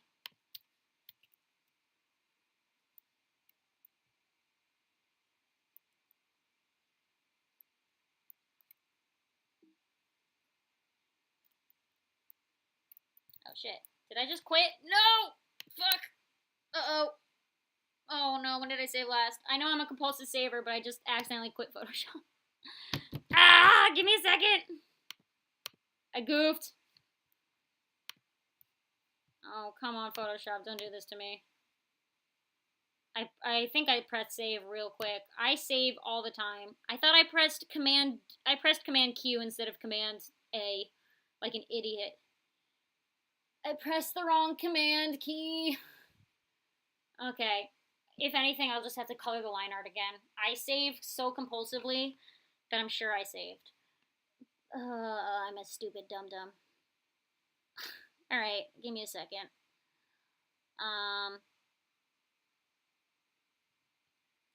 The first season of Voltron, if you haven't watched it fully, you can stop after season 3. It gets bad after season 3. Just season 3 is the unofficial ending. I'm a big Lance stan. I love Lance. So the downhill spiral that Voltron took after season 3 upset me so much.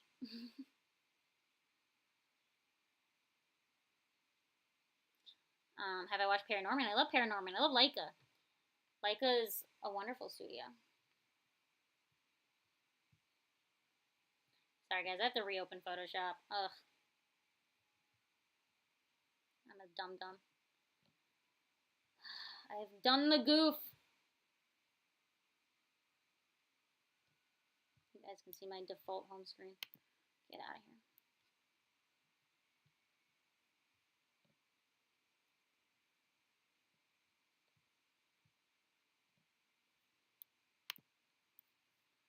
Oh, come on. Did it? It quit again. Why, Photoshop? No, I did not finish the drawing. I accidentally quit Photoshop. And now I'm reopening it. I pressed Command Q. I was trying to press Command A, and I pressed Command Q instead, like an idiot.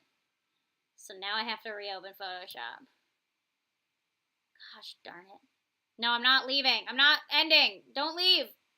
I'm not done. I just have to open this stinky program again. Why did I do that? I'm a dum-dum. Photoshop. I was so close, guys. I was literally done with the drawing. I was adding overlays. That's my final step in my process. What is this? Did I sign out of... I got signed out of Adobe. Okay, give me a second, guys. I gotta sign into Adobe. Why is it doing this? Yeah, sign in, please. No wonder it quit. No, that's not my Adobe.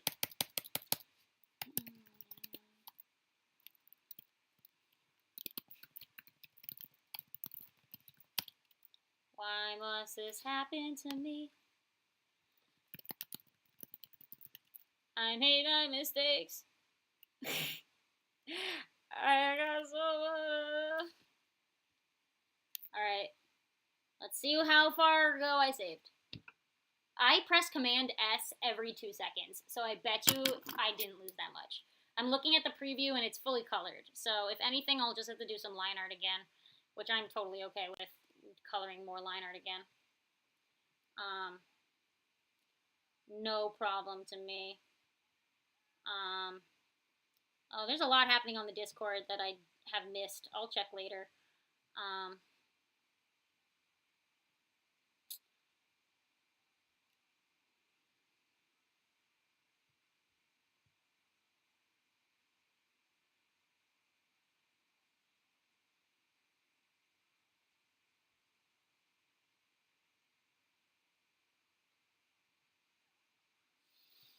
It's opening it's very slowly opening the file. And once it's open, I can show it to you guys.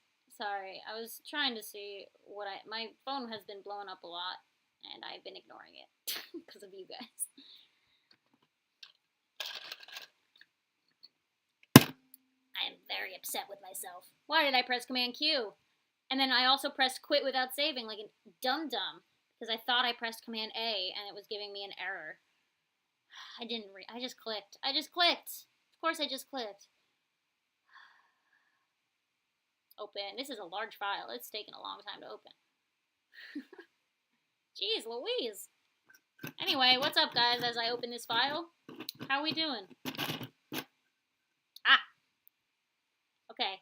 I'm looking at it, and the last thing I did was color. I have some colored line art. Let me just take a peek before I share this with you guys. I am only... Oh. Ah, that's easy. Okay. I can fix this. Alright, let me share my screen with you guys. Okay, we're good. I have very little to change. Capture my window, please. Please and thank you. There we go. Alright. Okay, so I'll show you where it's saved. It saved, I finished drawing the line art of this boy. So he's done, and now I just have these two left, which is so easy to do. So I'm gonna just do that really quick, guys, to get us back to where we were. Like, thank God for my compulsive saving. I'll say that, because saved my butt right now.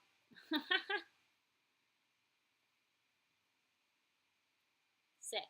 Sick, sick.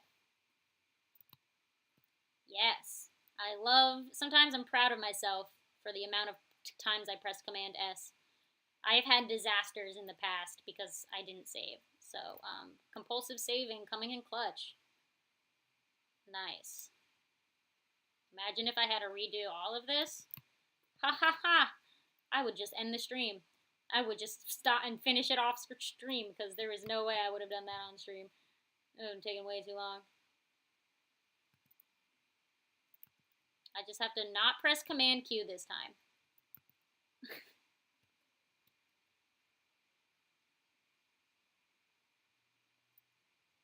Use Procreate so I don't have to save. So I'll tell you something. I use my iPad to draw usually too. So something I've noticed is if your file's too big, which my files get really big sometimes because I use a lot of clipping masks and a lot of like overlay layers. And because of that, that makes my files really big. And my iPad will overheat and then just quit my drawing program without me saving it or touching it. And then when I open it up again, like last time it auto-saved was really far back. So every time I do something really big in my drawing, like I add a lot of overlay layers or I like add gradients or like cool effects, I save. I like click the save button because I've had my program force quit itself because my iPad overheats and I lose progress. So I even compulsively save on that program. Love it. The world of technology.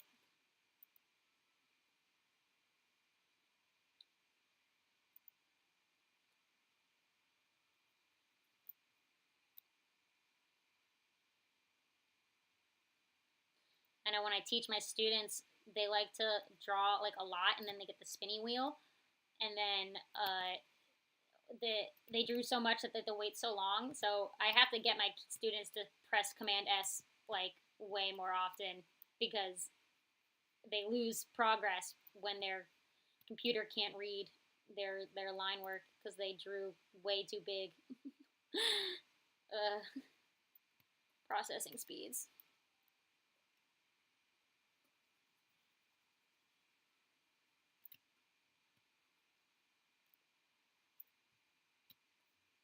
Okay.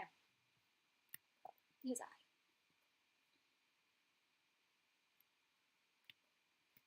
Sick. Okay, we're good. Let's do gradients. Okay.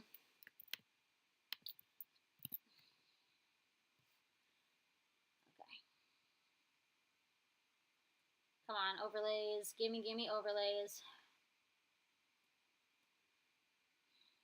This is the easy part. I just draw a lot of gradients. Wonderful. I can do that.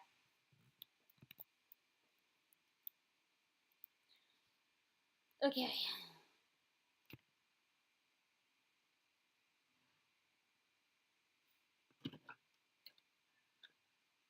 I keep drinking my water, but there's no water in it.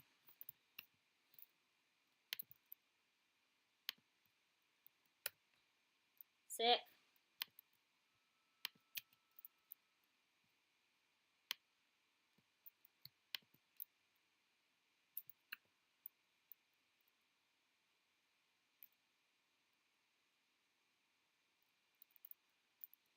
I love gradient overlays.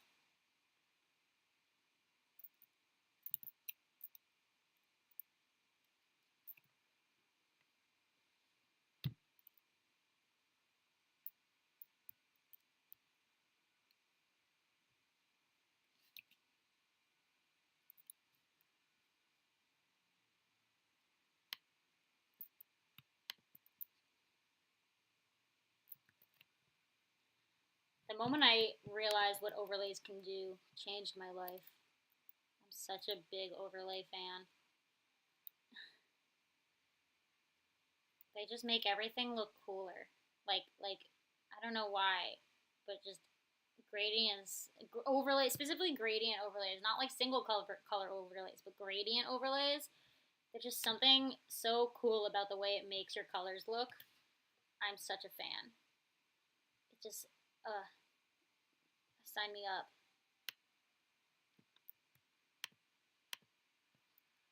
Always sign me up.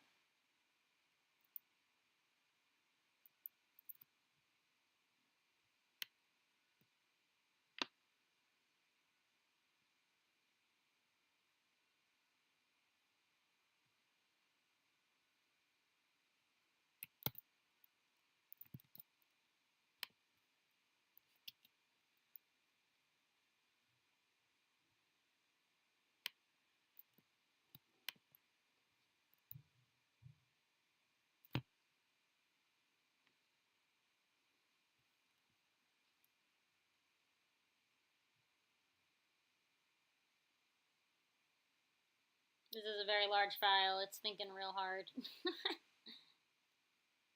Alright. As I come to the end, is there any last minute topics you guys want to discuss as I finish off this drawing? Please ask away.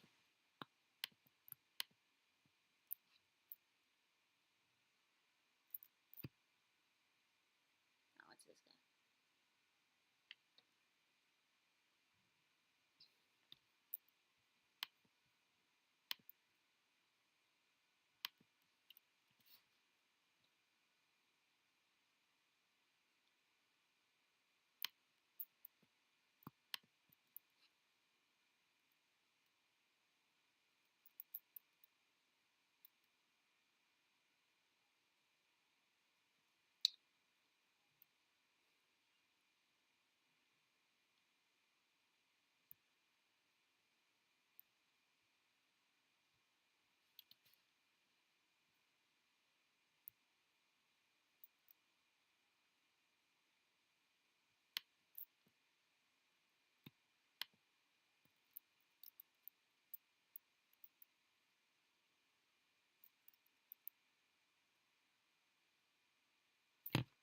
Um,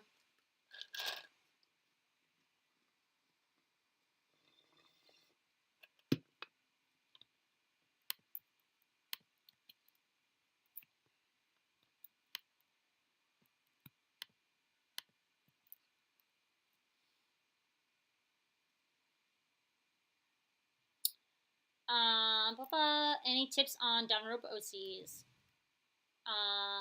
Tips is start with your ultimate and go hardcore into that.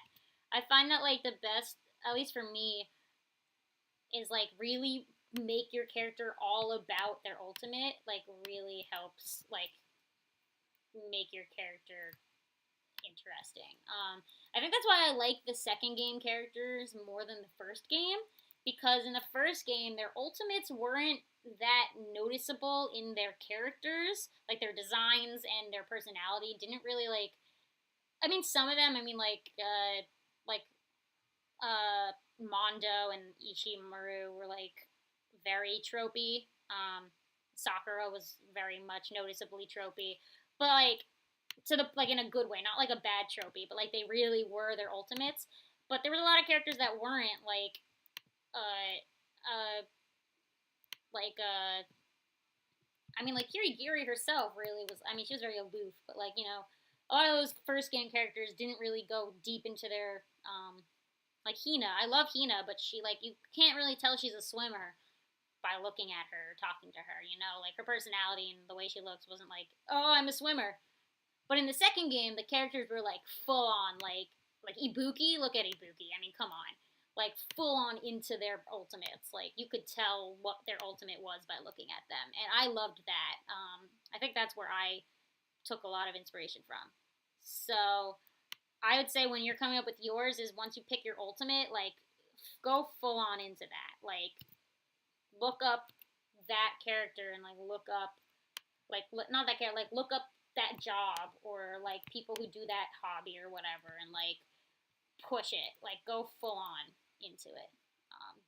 Yeah.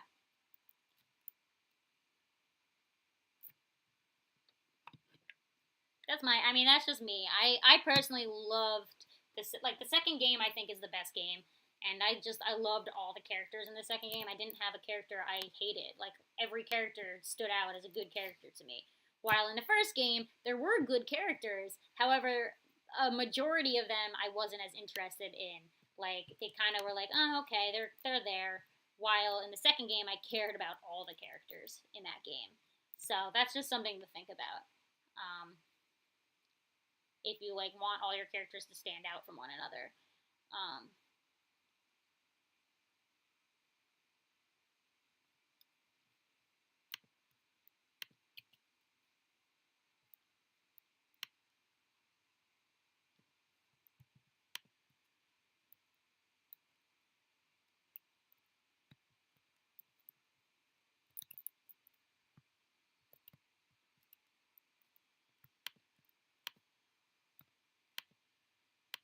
Lock.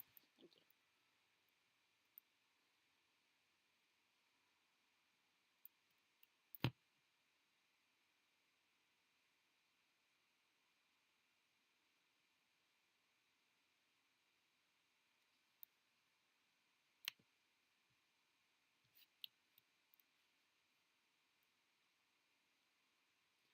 Oh boy.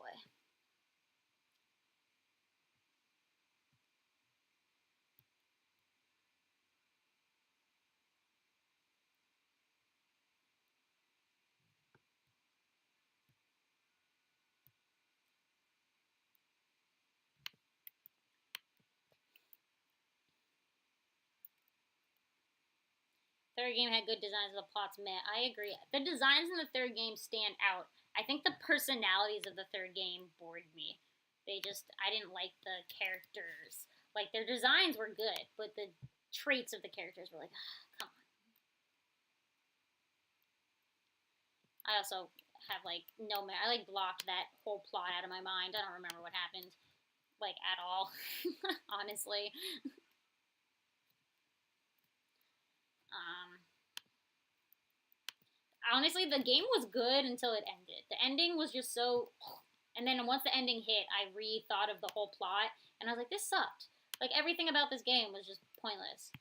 After the ending happened, um, and then I kind of just like blocked my memory of the third game from my mind. I literally remember nothing about it. I don't remember character names. I even don't remember like plot points. Like I don't remember what happened at all.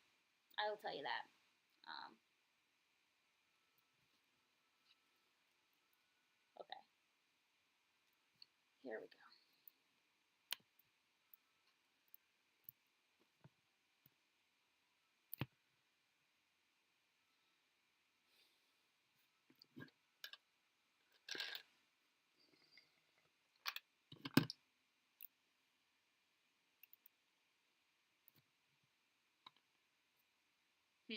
Hmm.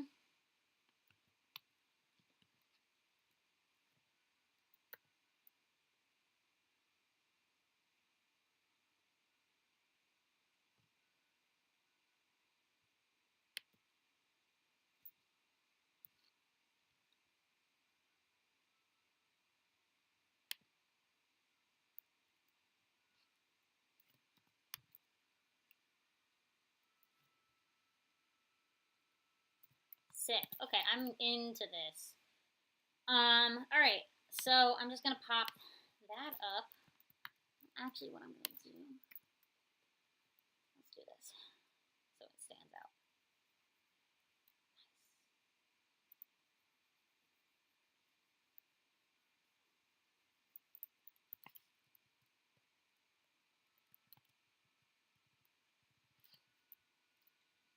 Finally, I'm going to add a drop shadow. Not an outer glow. I want a drop shadow, not an outer glow. Get out of here. Drop shadow. Come on. That's what I want. Just going to boost this opacity so I can see it. Okie dokie.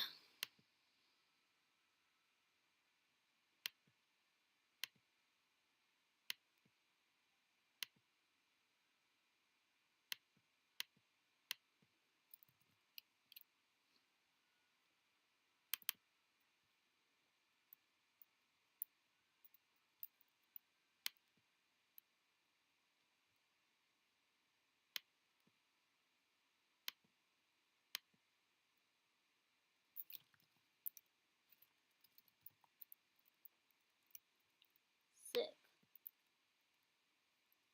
Okay. I think I'm done. Guys, I think we finished this.